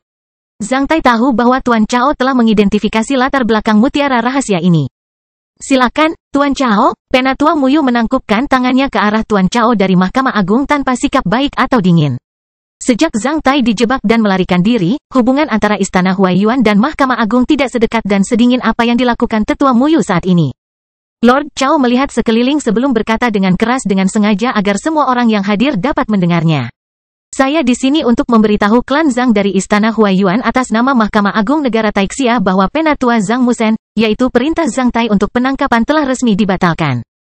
Mulai hari ini, Zhang Tai akan mendapatkan kebebasannya dan tidak lagi dicari di seluruh negara Taixia. Mahkamah Agung Negara Taixia akan menyelidiki tragedi di kota Fuhai yang terjadi 4 tahun lalu dari awal. Seperti yang Lord Chao nyatakan, sebuah dokumen muncul di tangannya. Dia kemudian menyerahkannya kepada Penatua Muyu. Di kejauhan, Zhang Tai hanya bisa melihat segel merah Mahkamah Agung Negara Taixia pada dokumen tersebut. Setelah mengambil dokumen itu dan membacanya sekilas, tangan Penatua Muyu gemetar. Setelah mendengar pernyataan Tuan Chao, Zhang yang langsung mendorong ke salah satu sisi Penatua Musen dan membacanya juga. Karena Tuan Chao tidak mengenal Zhang Yang, ketika dia melihat Zhang Yang mendekatinya, dia bahkan sedikit mengernyit.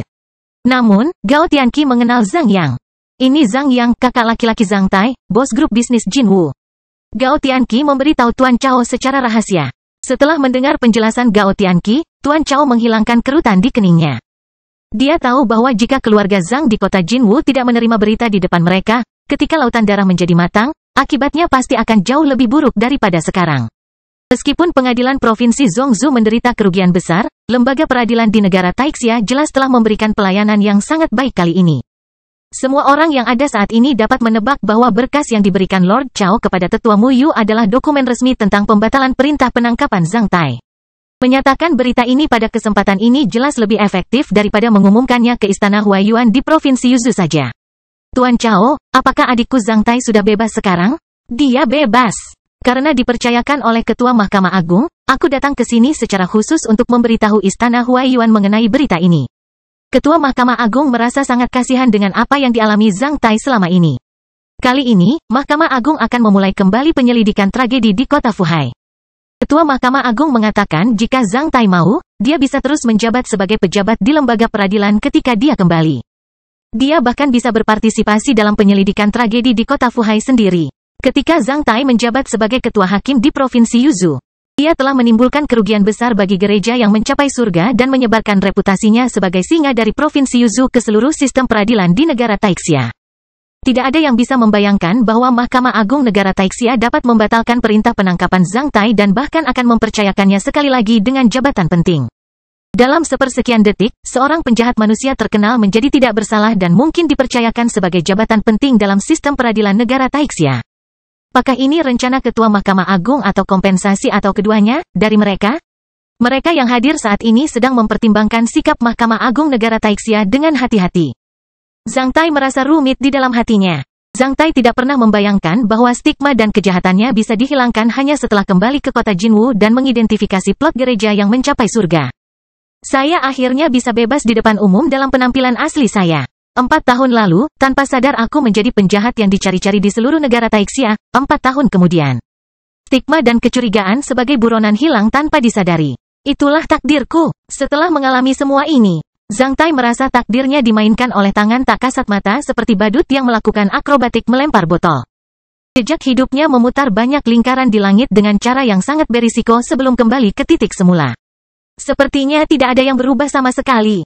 Tapi sungguh, menyaksikan para ksatria dari klan besar yang datang ke sini untuk merayakan upacara pembukaan pertapa naga api dan Bai Suxian yang mengawasinya dengan mata berair yang besar. Zhang Tai hanya bisa bersumpah berkali-kali di dalam hati, FCK. Saat ini, Zhang Tai menjadi tenang dan tertekan. Dengan suasana hati yang rumit ini, Zhang Tai tidak bisa tertawa atau menangis. Tidak peduli apapun, baik Penatua Mu Yu dan Zhang yang puas dengan hasil ini. Setelah mendengar berita ini, tidak peduli apa yang mereka pikirkan di dalam hati, mereka juga mulai memberi selamat kepada Tetua Mu Yu dan Zhang Yang. Zhang Yang melirik Zhang Tai diam-diam dan menemukan bahwa Zhang Tai sedang mengawasinya. Mereka segera mengalihkan pandangan mereka. Namun, karena privasi antara kedua bersaudara itu, mereka bertukar banyak informasi secara diam-diam. Zhang Yang, apakah kamu akan kembali? Zhang Tai, apakah menurutmu aku bisa kembali sekarang? Zhang Yang, lalu apa yang harus dilakukan? Zhang Tai, aku akan menyelesaikan urusan Sekte Naga Besi terlebih dahulu. Jika aku kembali sekarang, itu mungkin tidak akan bagus. Pertapa naga api, apakah bola-bola itu adalah mutiara rahasia? Gao Tianqi bertanya pada Zhang Tai dengan nada tidak yakin yang membuat Zhang Tai kembali ke kenyataan tak berdaya namun lucu.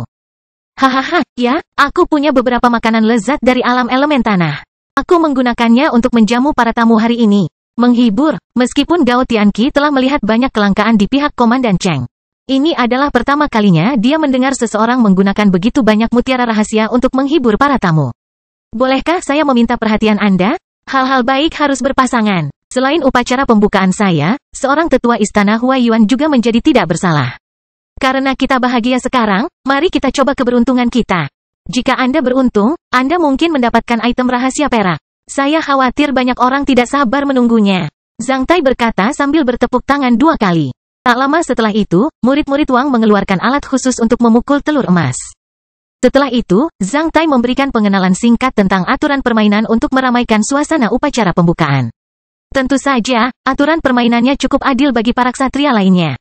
Karena Zhang Tai adalah seorang penguasa tertinggi dan memiliki mata bunga teratai, dia secara khusus menyiapkan mutiara rahasia yang berisi benda rahasia perak untuk istana Huaiyuan.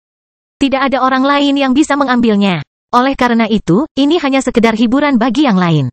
Menyaksikan Penatua Zhu memasuki panggung dengan semangat tinggi untuk mendapatkan nomor dari silinder logam yang tertutup sepenuhnya, Zhang Tai melambaikan tangannya dan menjemput Liu Xing. Perhatikan bagian luarnya. Sekte Naga Besi akan mendaftarkan 3.000 murid pintu luar. Kamu bertanggung jawab untuk menyelesaikannya dalam 3 hari.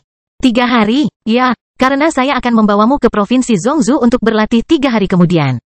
Hari ketika Sekte Naga Besi dibuka membuat banyak orang tak terlupakan. Dibandingkan dengan hari pertama di halaman Xuantian, 3 hari berikutnya lebih ramai di kota Xuantian. Sedangkan bagi banyak pemuda yang ambisius, jika mereka bisa menjadi murid pintu luar dari Sekte Naga Besi, mereka juga akan memiliki kesempatan untuk menjadi murid pintu dalam bahkan murid elit dan murid yang diajar langsung oleh Pertapa Naga Api jika mereka cukup unggul. Itu tergantung pada nasib mereka. Zhang Tai terus menangani banyak urusan dan bertemu banyak orang di kota Xuantian selama 3 hari berturut-turut tanpa tidur. Setelah mengkonfirmasi perwakilan lokal dari 10 kota di wilayah Karunia Naga Api, wilayah Karunia Naga Api hampir berada di jalur yang benar. Setelah itu, Zhang Tai membawa 121 murid dalam ke Provinsi Zhongzhou dengan perahu udara. Pada saat ini, Provinsi Zhongzhou, salah satu dari 9 provinsi abadi di negara Taixia, adalah tempat paling ramai di negara Taixia karena banyak kapal udara, dan pemburu bayaran berkumpul di sana. Kastil Besi Hitam Bab 1067, Simpul. Setelah 1 malam berdiri bersama Bai Suxian, Zhang Tai hanya tidur nyenyak kurang dari 3 jam dan melakukan penyesuaian sebelum bangun. Itu berada di kamar tidur super mewah di Airbot, yang luasnya lebih dari 200 meter persegi. Bagian atas kamar tidur adalah kubah kristal yang fleksibel. Setelah membuka kubah kristal, mereka bisa melihat bintang di langit. Selain itu, ada banyak pohon bambu, beberapa bunga dan rerumputan khusus di dalam kamar tidur. Karena keberadaan tanaman tersebut, udara di kamar tidur selalu berbau segar dan sedikit harum bahkan setelah one night stand Zhang Tai dengan Bai Suxian. Selama Airbot ini diparkir di kota Xuantian, semua fasilitas perangkat keras dasar di dalam Airbot seperti bunga dan rumput tetap tidak berubah. Kecuali barang-barang pribadi seperti tempat tidur yang diganti atas permintaan Zhang Tai. Pernis merah cemerlang di permukaan Airbot juga diubah menjadi abu-abu perak sederhana atas permintaan Zhang Tai setelah upacara pembukaan. Dia memenangkan Airbot ini dari Taixia Fantasy Sect melalui taruhan. Tidak peduli apa, Sekte Fantasi Taiyi adalah salah satu dari 7 sekte teratas yang memiliki latar belakang yang mendalam. Jika dia memamerkannya di mana-mana, itu sama dengan menamparkan wajah Sekte Fantasi Taiyi. Setelah melawan Nangong Seng, Zhang Tai menyadari bahwa dia harus bersikap rendah hati. Oleh karena itu, dia mengubah warna Airbotnya. Tidak peduli betapa hebatnya seorang ksatria bumi. Jika ia menjadi duri dalam daging Sekte Fantasi Taiyi yang merupakan sekte teratas di negara Taixia, ksatria ini tidak akan tinggal di negara Taixia lagi. Dia telah mengubah warna Airbotnya dan memberikan ruang bagi sekte posisi tinju abadi. Setelah 2 peristiwa tersebut, Zhang Tai percaya bahwa Feng Yexiao, kakek dari Sekte Fantasi Taiyi, tidak akan membawa masalah lagi padanya selama dia tidak memiliki konflik kepentingan dengan Sekte Fantasi Taiyi.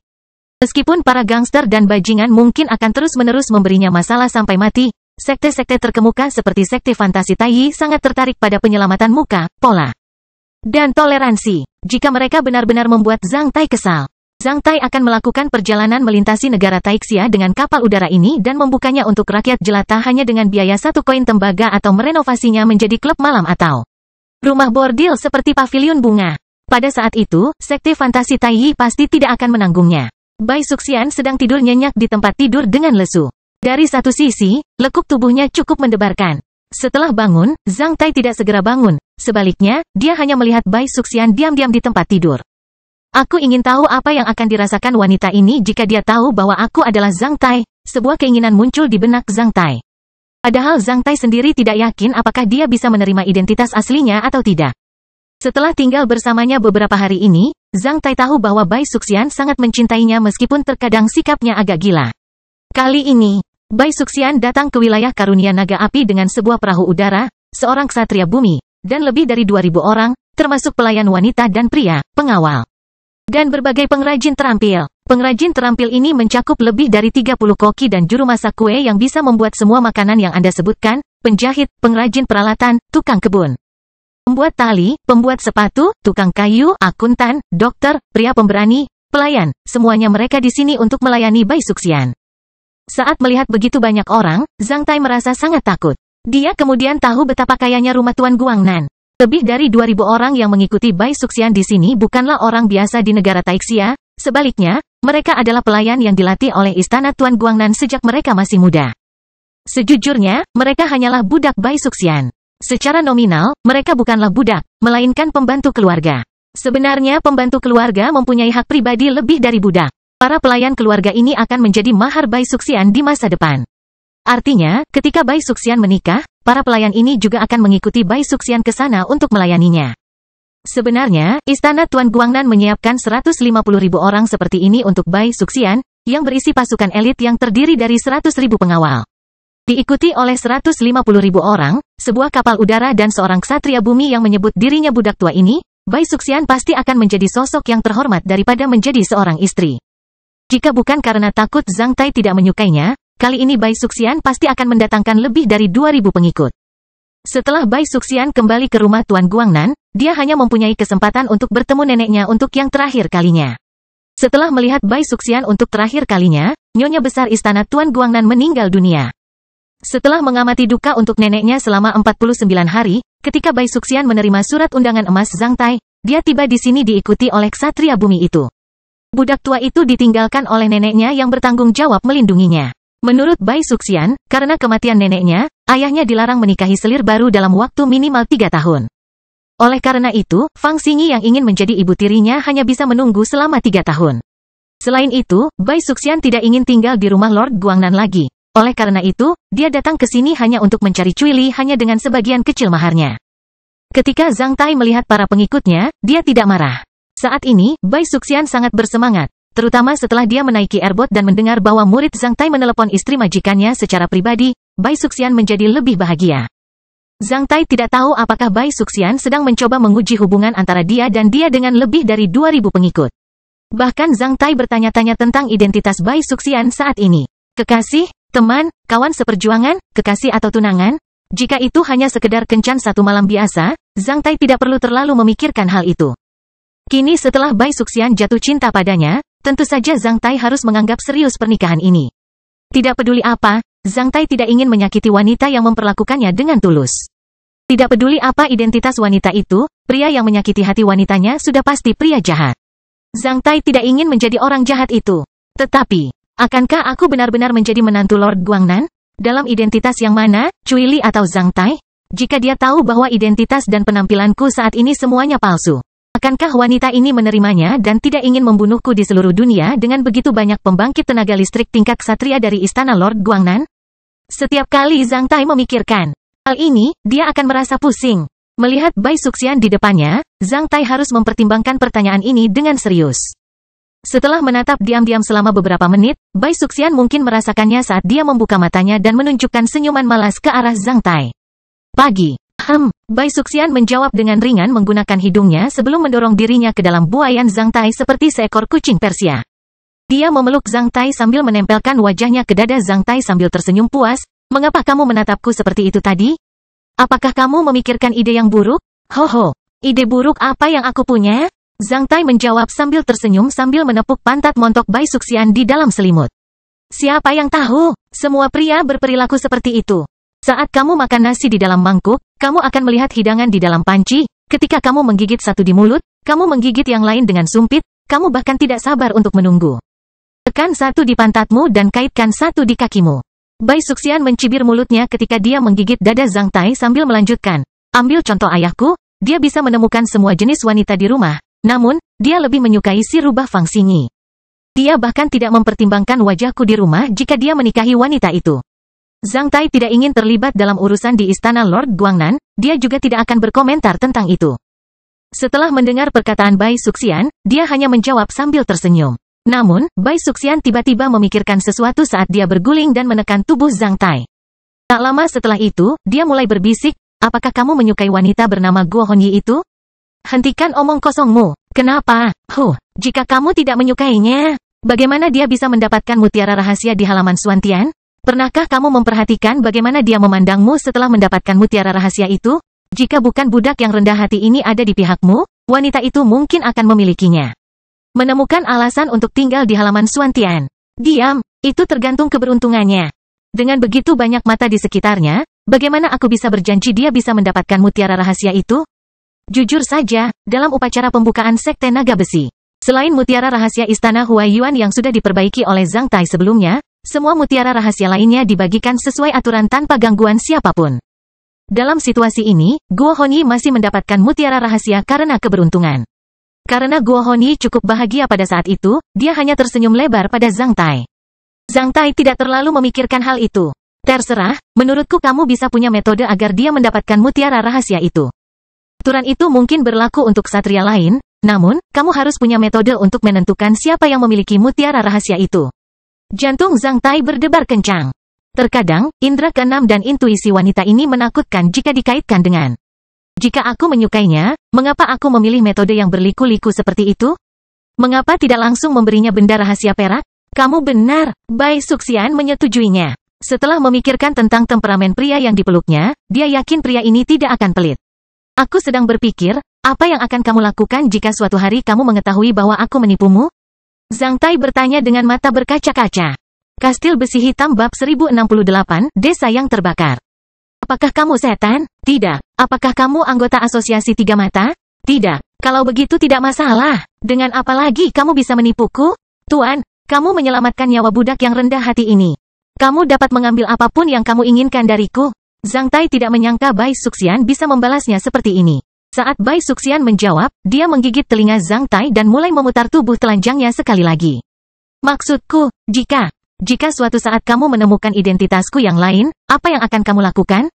Zhang Tai menekan Bai Suxian untuk berjaga-jaga jika dia bergerak. Selama Tuan tidak membenciku dan tidak mengusirku, selama Tuan tetap menjaga budak yang rendah hati ini di sisimu untuk menjagamu. Budak yang rendah hati ini akan melakukan apapun yang diinginkan Tuan.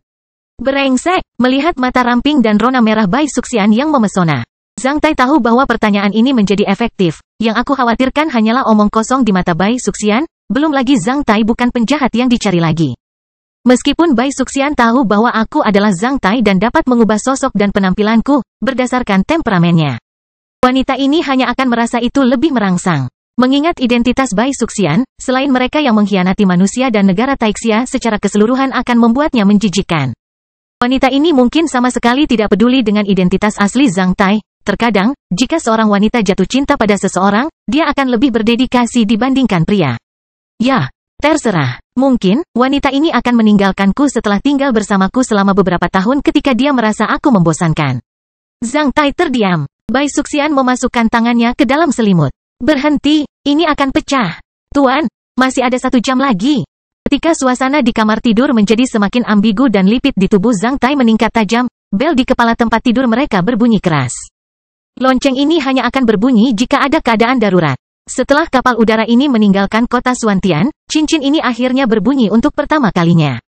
Keadaan darurat. Ketika Zhang Tai mendengar bel berbunyi, dia langsung bangkit dari tempat tidur. Meskipun dia telanjang, dia berjalan menuju terompet yang dihubungkan ke pipa kuningan dan mengangkat telepon. Airbot ini dilengkapi dengan seperangkat peralatan senior. Isinya pipa transmisi suara yang biasanya dipasang di kapal udara. Sebaliknya, kedua ujung pipa transmisi suara di airbot dipasangkan secara merata dengan perangkat alkemis yang lebih canggih. Mirip dengan loudspeaker mini, perangkat alkemis ini dapat membuat suara lebih jernih dan stabil. Pendengar dapat dengan mudah mendengarnya melalui pengeras suara, serupa dengan efek pembicaraan tatap muka. Apa yang terjadi, Tuan? Ada kebakaran besar di desa jauh. Kelihatannya tidak bagus. Ling Hu Biao menjawab melalui pipa kuningan, yang menandakan bahwa dia sedang bertugas di modul komando airbot saat ini. Meskipun Ling Hu Biao selalu berperilaku berisik, ceria, dan riuh, dia terdengar sangat serius saat ini. Di mana kita? Kami masih di Provinsi Mingzhou. Tapi kami akan memasuki perbatasan Provinsi Zhongzhou dalam 1 jam. Zhang Tai mengerutkan keningnya sambil terus bertanya, seberapa jauh kita dari desa yang terbakar? Jaraknya masih lebih dari 150 mil. Kita bisa tiba di sana dalam 10 menit dengan kecepatan Iron Dragon Airbot saat ini. Airbot ini diganti namanya menjadi Iron Dragon oleh Zhang Tai. Bangunkan yang lainnya. Saya akan segera tiba di modul perintah. Iya Pak. Zhang Tai berbalik dan melirik Bai Suxian yang sedang duduk dengan wajah memerah. Ayo pergi ke sana bersama-sama. Aku akan melihat siapa yang menghancurkan barang baik nenek ini. Bai Suxian berpikir sambil mengertakkan gigi. Bai Suxian menarik tali di sisi tempat tidur. 12 pelayan wanita cantik segera memasuki kamar tidur dengan pakaian rapi dan peralatan kebersihan satu demi satu dan mulai melayani mereka. Zhang Tai telah mengalami proses ini di Kastil Navy Blue untuk pertama kalinya. Ketika Zhang Tai menghadapi adegan seksi untuk pertama kalinya, wajahnya memerah dan jantungnya berdebar kencang. Dia hampir tidak tahan. Alhasil, dia sedikit malu saat itu. Sebaliknya, Zhang Tai sekarang sudah tidak perawan. Meski dalam keadaan bugil dan berhadapan dengan 8 pelayan wanita cantik di sisi Bai Suxian, ia tetap terlihat tenang seperti biasanya dan sama sekali tidak takut diperhatikan oleh mereka. Namun, 8 pelayan wanita cantik tersipu ketika mereka melihat tubuh telanjang Zhang Tai yang kokoh. Meski begitu, mereka masih tidak tahan untuk melirik ke arah Zhang Tai. Sejak mereka lahir, sebenarnya mereka belum melayani siapapun selain Bai Suxian. Sebagai ksatria, mereka akan selesai mengenakan pakaian dan membersihkan diri secepat mungkin dalam situasi darurat ini, terutama ketika beberapa orang sedang melayani mereka. Padahal Bai Suxian hanya menghabiskan waktu kurang dari 7 menit untuk menyelesaikan seluruh prosesnya. Tentu saja, jika tidak terburu-buru, Bai Suxian juga bisa memperpanjang proses ini hingga di atas 1 jam. Dengan mengenakan gaun yang benar-benar baru, Zhang Tai meninggalkan kamar tidur bersama Bai Suxian dan segera tiba di modul komando Airbot. Murid-murid Zhang Tai bergerak sedikit lebih cepat daripada Zhang Tai. Sebelum Zhang Tai dan Bai Suxian tiba di modul komando, semua 121 murid Zhang Tai di dalam pintu sudah menunggu mereka di dalam modul komando. Tuan Puncak Bai. Berdiri dalam beberapa baris, murid-murid dalam Sekte Naga Besi memuji Zhang Tai dan Bai Suxian pada saat yang bersamaan. Hanya sedikit dari mereka yang berani menyebut Bai Suxian sebagai istri Tuan secara pribadi. Di Sekte Naga Besi, Zhang Tai hanya memberitahu murid-muridnya bahwa Bai Suxian adalah penguasa puncak di Sekte Naga Besi. Setelah Sekte Naga Besi didirikan di Pegunungan Yangui, Bai Suxian akan menempati salah satu dari 18 puncak Suantian di Pegunungan Yangui dan memilih beberapa murid dari Sekte Naga Besi untuk mengajar mereka. Karena diam, Zhang Tai langsung menuju ke depan instrumen pencitraan optik di modul perintah dan menundukkan kepalanya. Itu adalah tanah luas yang diinjaknya. Sekarang tidak pecah karena bintang dan bulan masih tergantung di langit. Di sana gelap gulita. Sebaliknya, api di desa menjadi lebih menyilaukan. Di depan alat pencitraan optik itu, Zhang Tai menemukan bahwa desa itu berada di tepi sungai di kaki gunung. Tidak ada kota besar dalam radius 100 mil persegi. Ada lahan pertanian subur di tepi sungai. Desa itu tenang dan anggun. Sebaliknya, kobaran api tampak lebih suram. Bukan rumah yang terbakar, sebaliknya, sebagian besar desa terbakar. Saat perahu udara bergerak maju, meskipun gambar di darat akan terhalang oleh awan untuk sementara waktu. Zhang Tai masih bisa melihat banyak mayat tergeletak di tanah dan orang-orang biasa yang berlari dan meratap dalam kobaran api yang dahsyat melalui instrumen pencitraan optik di darat. Mari kita lihat sisi negatifnya, Zhang Tai memberitahu Bai Suxian. Bai Suxian mengangguk dengan tatapan serius. Tuan, apakah kita perlu melakukan sesuatu? Liu Xing bertanya. Di bawah sana tidak teridentifikasi. Sebaiknya kamu mengamati sekeliling di langit dan menunggu pesanku. Kastil Besi Hitam bab 1069, bunuh dan simpan. Asap tebal membubung ke langit dari desa yang tenang. Setelah meninggalkan Airbot, Zhang Tai dan Bai Suxian segera tiba di tempat tujuan setelah menempuh perjalanan puluhan mil. Di langit, mata Zhang Tai samar-samar memperlihatkan lingkaran cahaya berbentuk bunga teratai dan mengubah lingkaran cahaya itu beberapa kali secara diam-diam sebelum melihat segala sesuatu di desa. Di dalam kobaran api, Zhang Tai melihat orang-orang berlarian dengan tergesa-gesa ke segala arah sambil mengayunkan pedang dan pedang serta menyemburkan darah. Itu adalah pembantaian. Beberapa orang meratap, beberapa sedang sekarat, beberapa menolak. Lebih dari 40 orang melakukan pembantaian dan pembakaran di seluruh desa. Para pembunuh itu mengenakan pakaian yang tidak rapi, namun, mereka sangat ganas. Terlebih lagi, Zhang Tai menemukan bahwa semua pembunuh ini adalah pejuang LV9. Zhang Tai segera memahami bahwa orang-orang ini adalah sosok berdarah yang melarikan diri dari provinsi Zhongzhou. Di sebelah timur desa yang diselimuti api yang berkobar, ada tanah datar yang dijemur di dekat kaki gunung, seorang pria Hua yang tangguh sedang mengayunkan pedang besarnya, yang gagangnya diukir dengan kepala hantu dan mengarah ke sana. Lebih dari 20 pemuda Hua untuk melawan 10 sosok berdarah yang bergerak di sekitar tempat menjemur biji-bijian. Pria tangguh dan para pemuda di sekitarnya semuanya terluka. Lebih dari 30 mayat tergeletak di sekitar tempat berjemur, sebagian besar adalah pria muda, hanya sedikit dari mereka yang terbelah menjadi 2 bagian, yang mungkin milik sosok-sosok berdarah itu. Membentuk formasi pertempuran. Tetap di sisiku. Yang terluka tetap berada di dalam formasi pertempuran dan jangan keluar. Pria tangguh itu meraung sambil melambaikan pedang besarnya dan melawan sosok berdarah itu. Pertempuran Ki Totem berdarah pria tangguh itu bergulir di belakangnya seperti harimau yang eksotis dan ganas. Dia terus memotong dan bergerak sambil terus-menerus meninju sosok yang berdarah itu. Ki pertempurannya terbentuk dalam bentuk kepalan tangan dan terbang menuju sosok berdarah dalam jarak 10 meter, yang dapat melindungi para pemuda dalam formasi pertempurannya. Di antara para pemuda dalam formasi pertempuran, beberapa dari mereka juga melepaskan totem pertempuran Ki. Namun, semuanya adalah laba-laba hitam tingkat 6. Lebih dari 10 tokoh berdarah mengepung mereka. Mungkin, pria tangguh ini telah membunuh beberapa tokoh berdarah, oleh karena itu, tokoh-tokoh berdarah lainnya takut padanya. Pada saat ini, sosok-sosok berdarah itu sedang bertarung melawan orang-orang ini di tanah yang berjemur seperti kawanan serigala. Serangan langsung dan pedang besar pria tangguh itu sama-sama kuat. Oleh karena itu, sosok berdarah ini hanya bisa melawannya dengan cara yang fleksibel. Sementara itu, mereka memancarkan cahaya mata berdarah dan meratap seperti binatang buas sambil mencari kesempatan untuk mematahkan garis pertahanan orang-orang tersebut. Mendengar tangisan dan ratapan dari dalam desa, semua pemuda yang dikepung oleh sosok berdarah tersebut mengetahui apa yang terjadi di kejauhan. Namun, mereka hanya bisa mengertakkan gigi untuk menahannya sambil mengeluarkan darah dan meneteskan air mata. Semua mitra yang ingin pulang ke rumah untuk menyelamatkan anggota keluarga mereka karena dorongan hati telah menjadi mayat di sekitar tempat menjemur biji-bijian. Bencana yang tiba-tiba dan kenyataan yang brutal membuat para penyintas ini berkemauan keras. Mereka hanya bisa menahan serangan dari sosok berdarah itu dengan sekuat tenaga. Dalam sekejap mata, 5-6 sosok berdarah berlari ke arah mereka dari api di kejauhan sementara mulut mereka berlumuran darah. Beberapa dari mereka bahkan memegang lengan dan tulang kering bayi yang ramping dan lembut serta menggerogotinya. Dasar brengsek! Pria tangguh yang mengayunkan pedang besarnya sangat marah hingga matanya hampir melompat keluar dari rongga matanya. Namun, dia tidak bisa keluar.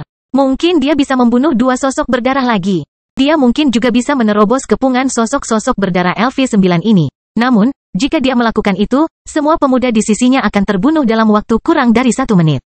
Oleh karena itu, dia harus bertahan hingga bala bantuan tiba. Api yang berkobar seperti itu cukup menarik perhatian di malam hari. Meskipun tidak ada kota apapun di sekitarnya, selama sebuah pesawat terbang lewat, ia dapat menyampaikan pesan kepada atasan di wilayah ini, mungkin bala bantuan sudah dalam perjalanan. Angka-angka berdarah baru ini secara tiba-tiba membawa tekanan yang lebih besar kepada orang-orang yang berada di tempat yang berjemur. Meskipun sosok-sosok berdarah masih bergerak di sekitar orang-orang ini, mereka melancarkan serangan yang lebih tentatif terhadap orang-orang ini. Semakin aktif sosok-sosok berdarah itu, semakin berbahaya orang-orang yang berada di tempat menjemur biji-bijian ini. Sosok-sosok berdarah itu tidak berbicara, mereka hanya berkomunikasi dengan suara teredam atau mengaum dan menyaksikan orang-orang ini di bawah sinar matahari dengan mata merah. Tidak ada yang tahu apa yang dipikirkan oleh binatang buas seperti sosok berdarah ini. Dalam sepersekian detik, 5 sosok berdarah menyerang formasi pertempuran dari 5 arah secara bersamaan. Saat melihat ini, pria tangguh itu meraung dan segera meninju 5 battle ki ke arah 5 sosok berdarah tersebut. Sayangnya, petarung LV10 itu tidak mencapai angka berdarah dengan ki pertempurannya, sebaliknya, dia menabrak bayangan di udara. Akibatnya, bayangan itu hancur berkeping-keping oleh ki pertempuran pria tangguh itu, menyemburkan daging berdarah ke segala arah. Bayangan itu bukanlah sosok berdarah, tapi mayat beberapa pemuda yang diambil oleh sosok berdarah lainnya dari tanah. Tokoh-tokoh berdarah itu bekerja sama secara diam-diam dan cukup licik. Ketika pria tangguh itu menghancurkan mayat-mayat itu menjadi beberapa bagian dengan ki pertempurannya yang berbentuk pukulan. 5 sosok berdarah yang mendekati formasi pertempuran dari 5 arah tiba-tiba mundur. Pada saat yang sama, 3 sosok berdarah bergegas menuju formasi pertempuran pemuda dari 3 arah lainnya sambil memperlihatkan taring mereka. Selain itu, 6 sosok berdarah bergegas menuju pria tangguh itu pada saat yang bersamaan. Sayang sekali, pria tangguh itu berpikir sambil jantungnya berdebar kencang. Ayo kita lawan bajingan ini sampai mati, teriak seorang pemuda dalam formasi pertempuran. Matilah, pria tangguh itu juga telah bertekad untuk melawan sosok-sosok berdarah itu dengan mengorbankan nyawanya. Dia mengayunkan pedang besarnya dan terlibat dalam 3 sosok berdarah yang bergegas ke arahnya dengan aura pedangnya. Pada saat yang sama, dia meninju sosok berdarah lainnya, membuatnya terbang di kejauhan. Dalam proses ini, pria tangguh itu mengungkapkan celahnya. 2 sosok berlumuran darah lainnya memanfaatkan kesempatan tersebut dan langsung menimbulkan 2 luka parah di punggung dan perut bagian bawah pria tangguh tersebut. Serangan ki pertempuran petarung LV10 tidaklah terbatas. Selain itu, pesawat tempur LV10 juga takut dengan perang roda dan pengepungan lawan LV9. Ketika pria tangguh itu terluka, formasi pertempuran bertabrakan dengan 3 sosok berdarah tersebut. 2 pemuda dalam formasi pertempuran mengeluarkan suara teredam dan terluka pada saat yang bersamaan. Akibatnya, formasi pertempuran sedikit melemah. Setelah memanfaatkan kesempatan itu, semua sosok berdarah di sekitarnya meraung dan bergegas maju. Pada saat kritis, Zhang Tai dan Bai Suxian tiba. Bajingan, Bai Suxian kesal. Sebelum Zhang Tai memulai serangannya, mata Bai Suxian menjadi dingin. Dia menjalin tangannya sementara garis ki pertempuran putih setebal hujan menutupi seluruh tanah yang dijemur seperti jaring besar. Saat garis ki pertempuran putih diperketat, kepala lebih dari 10 sosok berdarah di tanah yang berjemur telah dipotong. Setelah itu, tubuh mereka dipotong-potong dalam hitungan detik. Namun, pria tangguh itu dan para pemuda yang membentuk formasi pertempuran semuanya selamat dan sehat. Saat melihat adegan ini, bahkan Zhang Tai bertepuk tangan untuk Bai Suxian di dalam. Dalam sepersekian detik, orang-orang yang melawan sosok-sosok berdarah di tanah yang berjemur merasakan bau darah yang menyengat. Pria tangguh yang mengayunkan pedang besar itu juga mendongak dan segera melihat Zhang Tai dan Bai Suxian. Di dalam kobaran api, Zhang Tai dan Bai Suxian tiba dengan ki yang melonjak. Saat melihat mereka, pria tangguh itu tahu bahwa penyelamat mereka akhirnya tiba. Kau urus mereka di sini. Aku khawatir hanya sedikit orang yang masih hidup di desa ini. Aku akan membunuh semua bajingan itu. Zhang Tai memberitahu Bai Suxian. Bagus. Bai Suxian selalu mengikuti perintah Zhang Tai pada kesempatan seperti itu. Itu adalah sedikit privasi yang mereka kembangkan ketika melawan para ksatria iblis di alam elemen tanah. Zhang Tai melirik ke arah tanah yang berjemur sambil menghela nafas di dalam. Sebelum orang-orang di tempat menjemur biji-bijian menghargainya, dia telah menghilang di udara. Karena gerakannya terlalu cepat, rakyat jelata tidak bisa melihat gerakannya dengan mata telanjang. Oleh karena itu, orang-orang yang berada di tempat berjemur mengira bahwa Zhang Tai menghilang dari kehampaan. Zhang Tai tidak tahu bagaimana sosok berdarah ini berkomunikasi satu sama lain. Ketika Bai Suxian melancarkan serangannya, meskipun sosok-sosok berdarah itu tidak bersuara sampai mati. Zhang Tai masih menemukan bahwa semua sosok berdarah yang melakukan pembantaian dan membakar desa menjadi terdiam sesaat. Tak lama setelah itu, semua sosok berdarah lainnya melarikan diri ke segala arah. Akan menjadi lelucon jika Zhang Tai membiarkan sosok berdarah ini lolos dari pandangannya. Zhang Tai bergerak secepat sambaran petir. Hanya setelah terbang mengelilingi desa 2 lingkaran. Dia telah membunuh semua sosok berdarah dengan menembak mereka dengan pertempuran ki dari jari-jarinya, kecuali 2 orang, yang dibiarkan hidup dengan sengaja oleh Zhang Tai. Yang terjauh hanya berjarak kurang dari 100 meter dari desa. Pada saat ini, sosok berdarah LV9 tersebut sama lemahnya dengan lalat dengan sayap dan kaki patah yang menunggu untuk dibunuh dengan palu yang berat. Zhang Tai membutuhkan beberapa waktu untuk membunuh semua sosok berdarah di desa. Sebaliknya, dia butuh waktu lama untuk menyelamatkan orang. Di bawah mata bunga teratai Zhang Tai, dia bisa melihat dengan jelas semua orang hidup yang bersembunyi di ruang bawah tanah dan sumur. Dia menyelamatkan mereka satu demi satu. Dia bahkan menghancurkan 2 ruang bawah tanah dengan paksa. Kastil besi hitam bab 1070, reruntuhan dalam api berdarah. Dalam kobaran api, sebuah bangunan kayu runtuh sebagian. Rakyat jelata tidak akan tinggal di lingkungan bersuhu tinggi ini sama sekali, kecuali Zhang Tai. Di dalam gedung yang runtuh itu, hanya sedikit mayat yang hangus dan menimbulkan bau muntah. Ketika Zhang Tai melihat seseorang di ruang bawah tanah di bawah gedung ini, dia terbang ke sini dan membuka pintu masuk ruang bawah tanah dengan kekuatan lembut dan bersiap untuk membawa orang yang masih hidup itu keluar dari sana. Ruang bawah tanah ini memiliki beberapa ventilasi udara. Oleh karena itu, orang yang berada di ruang bawah tanah tidak mati lemas. Ketika Zhang Tai membuka ruang bawah tanah, seseorang keluar dari sana sambil menikamkan pisau ke arah Zhang Tai. Zhang Tai menangkap pergelangan tangannya. Perempuan itu mengangkat kepalanya dan menatap Zhang Tai dengan mata yang sangat penuh dendam dan berlinang air mata saat dia bersumpah, "Kamu binatang buas." Setelah itu, dia membuka mulutnya sambil menundukkan kepalanya sambil menggigit pergelangan tangan Zhang Tai dengan paksa. Dia adalah seorang gadis berusia 17 tahun dengan debu dan air mata menutupi wajahnya. Sepertinya dia sudah mengigau. Karena dirangsang oleh rasa takut dan permusuhan terus-menerus, dia pingsan ketika dia menggigit pergelangan tangan Zhang Tai. Melihat gadis ini menggigitnya dengan paksa, Zhang Tai sedikit mengernyit. Setelah itu, dia menangkap pergelangan tangannya dan meninggalkan ruang bawah tanah. Mereka segera tiba di tempat menjemur biji-bijian. Pada saat ini, Zhang Tai membuat otot-otot di lengannya bergerak, menjauh dari mulut gadis itu sebelum menyerahkannya kepada orang-orang di sana. Apa yang telah terjadi? Melihat gadis itu menggigit Zhang Tai dengan paksa dengan pisau di tangannya, Bai Suxian bertanya karena penasaran. Anggota keluarganya mungkin sudah terbunuh. Saat aku menyelamatkannya dari ruang bawah tanah, dia mengira aku adalah sosok yang berdarah. Oleh karena itu, dia langsung menusuk ke arahku dengan pisaunya. Tak lama kemudian, dia bahkan menggigitku. Terlalu lelah, dia langsung pingsan. Zhang Tai menjelaskannya pada Bai Suxian. Setelah itu, dia menghilang sekali lagi. Selain gadis ini, Zhang Tai menyelamatkan banyak orang yang masih hidup. Beberapa anak yang bersembunyi di sumur di rumahnya atas permintaan anggota keluarganya selamat dari bencana tersebut. Ketika orang-orang ini diselamatkan, beberapa dari mereka juga menangis dan meronta seperti gadis itu. Baru setelah mereka ditempatkan di tempat berjemur, melihat lelaki tangguh itu dan mendengarkan penjelasannya barulah orang-orang ini kembali tenang. Setelah menyelamatkan orang-orang yang masih hidup, Zhang Tai juga menyelamatkan orang-orang yang terluka parah dari rumah-rumah yang runtuh dan membawa mereka ke tempat menjemur gandum di desa.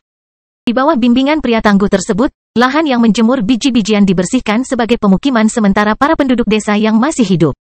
Bai Suxian mengeluarkan obat-obatan portabelnya dan menginstruksikan para pemuda yang masih hidup untuk menyelamatkan orang-orang dengan obat-obatan tersebut. Bai Suxian seperti peri di mata para pemuda itu. Ini adalah pertama kalinya Zhang Tai menyadari bahwa Bai Suxian bisa begitu baik hati. Mungkin, Bai Suxian terlalu mencolok ketika dia muncul atau memiliki medan ki yang kuat. Selain itu, dia sudah terbiasa memerintah orang sejak dia masih muda. Setelah Zhang Tai memindahkan semua orang yang masih hidup ke tempat menjemur biji-bijian, dia menemukan bahwa Bai Suxian telah menjadi bos bagi semua orang di sini. Semua orang di sini mengikuti perintahnya. Setelah Zhang Tai menurunkan orang terakhir yang masih hidup dan mengalami luka bakar parah, dia menyuruh murid-muridnya untuk menggantungkan kapal udara naga api di atas tempat ini melalui cincin kristal penginderaan jarak jauh. Setelah itu, Bai Suxian berjalan menuju Zhang Tai bersama pria tangguh itu. Trauma pria tangguh itu telah diobati. Namun, dia masih sedikit lelah secara rohani dengan tampilan yang lemah dan pucat. Jika Zhang Tai dan Bai Suxian terlambat beberapa menit, tidak ada seorang pun di desa yang bisa selamat dari pembantaian ini. Suyian mengapresiasi pertapa naga api karena telah menyelamatkan nyawa kami demi seluruh penduduk desa yang masih hidup di desa Sujia. Bai Suxian mungkin sudah memberitahu pria tangguh itu tentang identitas Zhang Tai, oleh karena itu. Pria tangguh itu segera membungkuk dalam-dalam ke arah Zhang Tai saat dia sampai di depan Zhang Tai. Selain itu, Zhang Tai menyelamatkan mereka dengan tulus. Dia tidak berpura-pura sebagai seorang ksatria bumi. Pria tangguh ini telah melihat apa yang telah dilakukan Zhang Tai dengan menyelamatkan begitu banyak penduduk desa dari amukan api dan air. Oleh karena itu, dia menghormati Zhang Tai dengan tulus. Zhang Tai khususnya tertarik pada totem pertempuran Ki LV10 yang baru saja dirilis oleh pria tangguh ini. Saat berada di anak benua Wei. Karena hanya ada sedikit binatang bermutasi di atas LV10 di dunia bawah tanah. Sebagian besar kultivator tidak mempunyai kesempatan untuk mengintegrasikan api jiwa binatang bermutasi LV10 dengan ki pertempuran mereka sendiri setelah berpromosi menjadi petarung LV10. Akibatnya, mereka hanya bisa mengeluarkan totem putih tanpa gambar di atasnya. Saat melihat totem ki pertempuran petarung LV10 dengan gambar di atasnya, Zhang Tai langsung penasaran tentang hal itu. Bahkan lebih jarang daripada melihat seorang kesatria di sini. Hal ini menunjukkan perbedaan tajam dalam budidaya sumber daya antar benua. Negara Taixia memiliki lahan yang luas dan sumber daya yang kaya. Sulit untuk melihat binatang bermutasi di atas LV10 di dunia bawah tanah di anak benua lain, namun, mereka pasti bisa menemukannya di dunia bawah tanah negara Taixia. Selain itu, negara Taixia memiliki lebih banyak spesies binatang yang bermutasi dari LV6 hingga LV9 dibandingkan di anak benua lainnya. Bagaimana perasaan Anda sekarang? Zhang Tai bertanya. Terima kasih atas perhatianmu, pertapa. Aku jauh lebih baik setelah meminum satu botol obat pemulihan tingkat menengah dari saudari Bai. Sudut mulut Suyian bergerak-gerak, namun, dia tidak bisa tertawa. Apa yang terjadi di sini? Tiba-tiba, saya merasa berada di medan perang ketika saya mendengar jeritan menyedihkan dari dalam desa. Sebelum saya pergi untuk melihat apa yang terjadi dengan para pemuda yang berkultivasi bersama saya, lebih dari 10 sosok-sosok berdarah menyerbu ke arah kami dan mengepung kami. Jika para pemuda ini tidak berkultivasi bersamaku sebelum fajar selama beberapa tahun ini, aku khawatir tidak ada seorang pun di desa Sujia yang dapat bertahan pada akhirnya.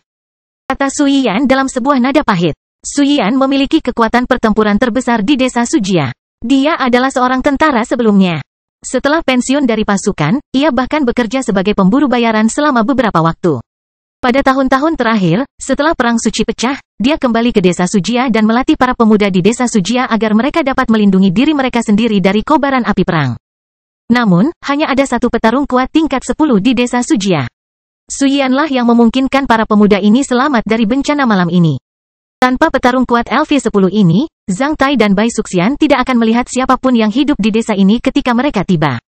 Setelah berbicara dengan Zhang Tai sebentar, Suyian merasakan langit tiba-tiba menjadi lebih gelap. Dia mengangkat kepalanya dan melihat airbot naga besi yang perlahan menurun. Suyian sangat terkejut dengan airbot sepanjang lebih dari 600 meter ini meskipun dia telah melihat dunia. Para pemuda yang selamat dari bencana tersebut mulai gempar karena merasakan tekanan yang luar biasa akibat menurunnya airbot. Saat Su Yian melihat dunia, dia dikejutkan oleh kapal udara yang begitu besar. Su Yian tahu bahwa klan-klan yang memiliki kapal udara pribadi di negara Taixia semuanya bukanlah klan biasa. Banyak klan besar dengan ksatria bahkan tidak memiliki kapal udara pribadi, apalagi klan rata-rata. Selain itu, ukuran airbot di negara Taixia juga menunjukkan posisi master airbot tersebut. Di negara Taixia, bahkan kapal udara seorang komandan hanya memiliki panjang sekitar 500 meter, namun panjang airbot ini sekitar 600 meter, yang menunjukkan identitas prestisius pemiliknya. Perahu udara itu terlalu panjang dan besar untuk diparkir di desa Sujia. Terakhir, airbot hanya dapat melayang di atas lereng gunung yang berjarak lebih dari 200 meter dari tempat berjemur. Setelah melepaskan tali dari airbot, 121 murid Zhang Tai segera turun dari airbot dan berkumpul dengan Zhang Tai di tempat menjemur biji-bijian. Setelah murid-murid Zhang Tai turun dari airbot, tim yang terdiri dari 49 penjaga elit Bai Suxian tetap berada di dalam airbot. Kepala pengawal elit itu adalah roh perang LV-15. Mereka bisa memanipulasi airbot. Ketika 121 murid Zhang Tai melewati desa Sujia, banyak dari mereka dikejutkan oleh kobaran api dan mayat-mayat yang berserakan di kedua sisi jalan. Akibatnya, wajah banyak peserta magang muda yang belum pernah mengalami pemandangan mengerikan menjadi pucat. Ketika beberapa murid perempuan melihat mayat-mayat yang setengah hangus dan beberapa mayat anak-anak yang tidak lengkap yang dibagikan oleh beberapa tokoh berdarah, mereka mulai muntah-muntah sebelum mereka tiba di tempat menjemur biji-bijian. Liu Xing dan murid Zhang Tai lainnya juga terlihat sangat buruk. Meskipun mereka telah mengalami pertempuran brutal di alam elemen tanah, jantung mereka tetap berdebar kencang saat melihat begitu banyak mayat di desa kecil di negeri Taixia. Mereka merasa bahwa gambaran brutal seperti itu seharusnya tidak muncul di negara Taixia. Apa yang mereka lihat sangat mengejutkan mereka. Ketika ke-121 peserta magang tiba di tempat menjemur biji-bijian, hari sudah tiba. Menguasai, semua peserta magang membungkuk ke arah Zhang Tai. Zhang Tai melirik murid-murid yang berwajah pucat itu sebelum berkata, Liu Xing, Zhao Bing, dan Wu Yinhui. Kalian masing-masing memimpin tim pejuang LV9 dan mencari sejauh 35 mil dengan desa ini sebagai titik awal. Tangkap semua makhluk hidup yang berdarah. Aku ingin mereka bernapas meski anggota tubuh mereka patah. Jika kamu tidak bisa menangkap mereka hidup-hidup, bunuh mereka.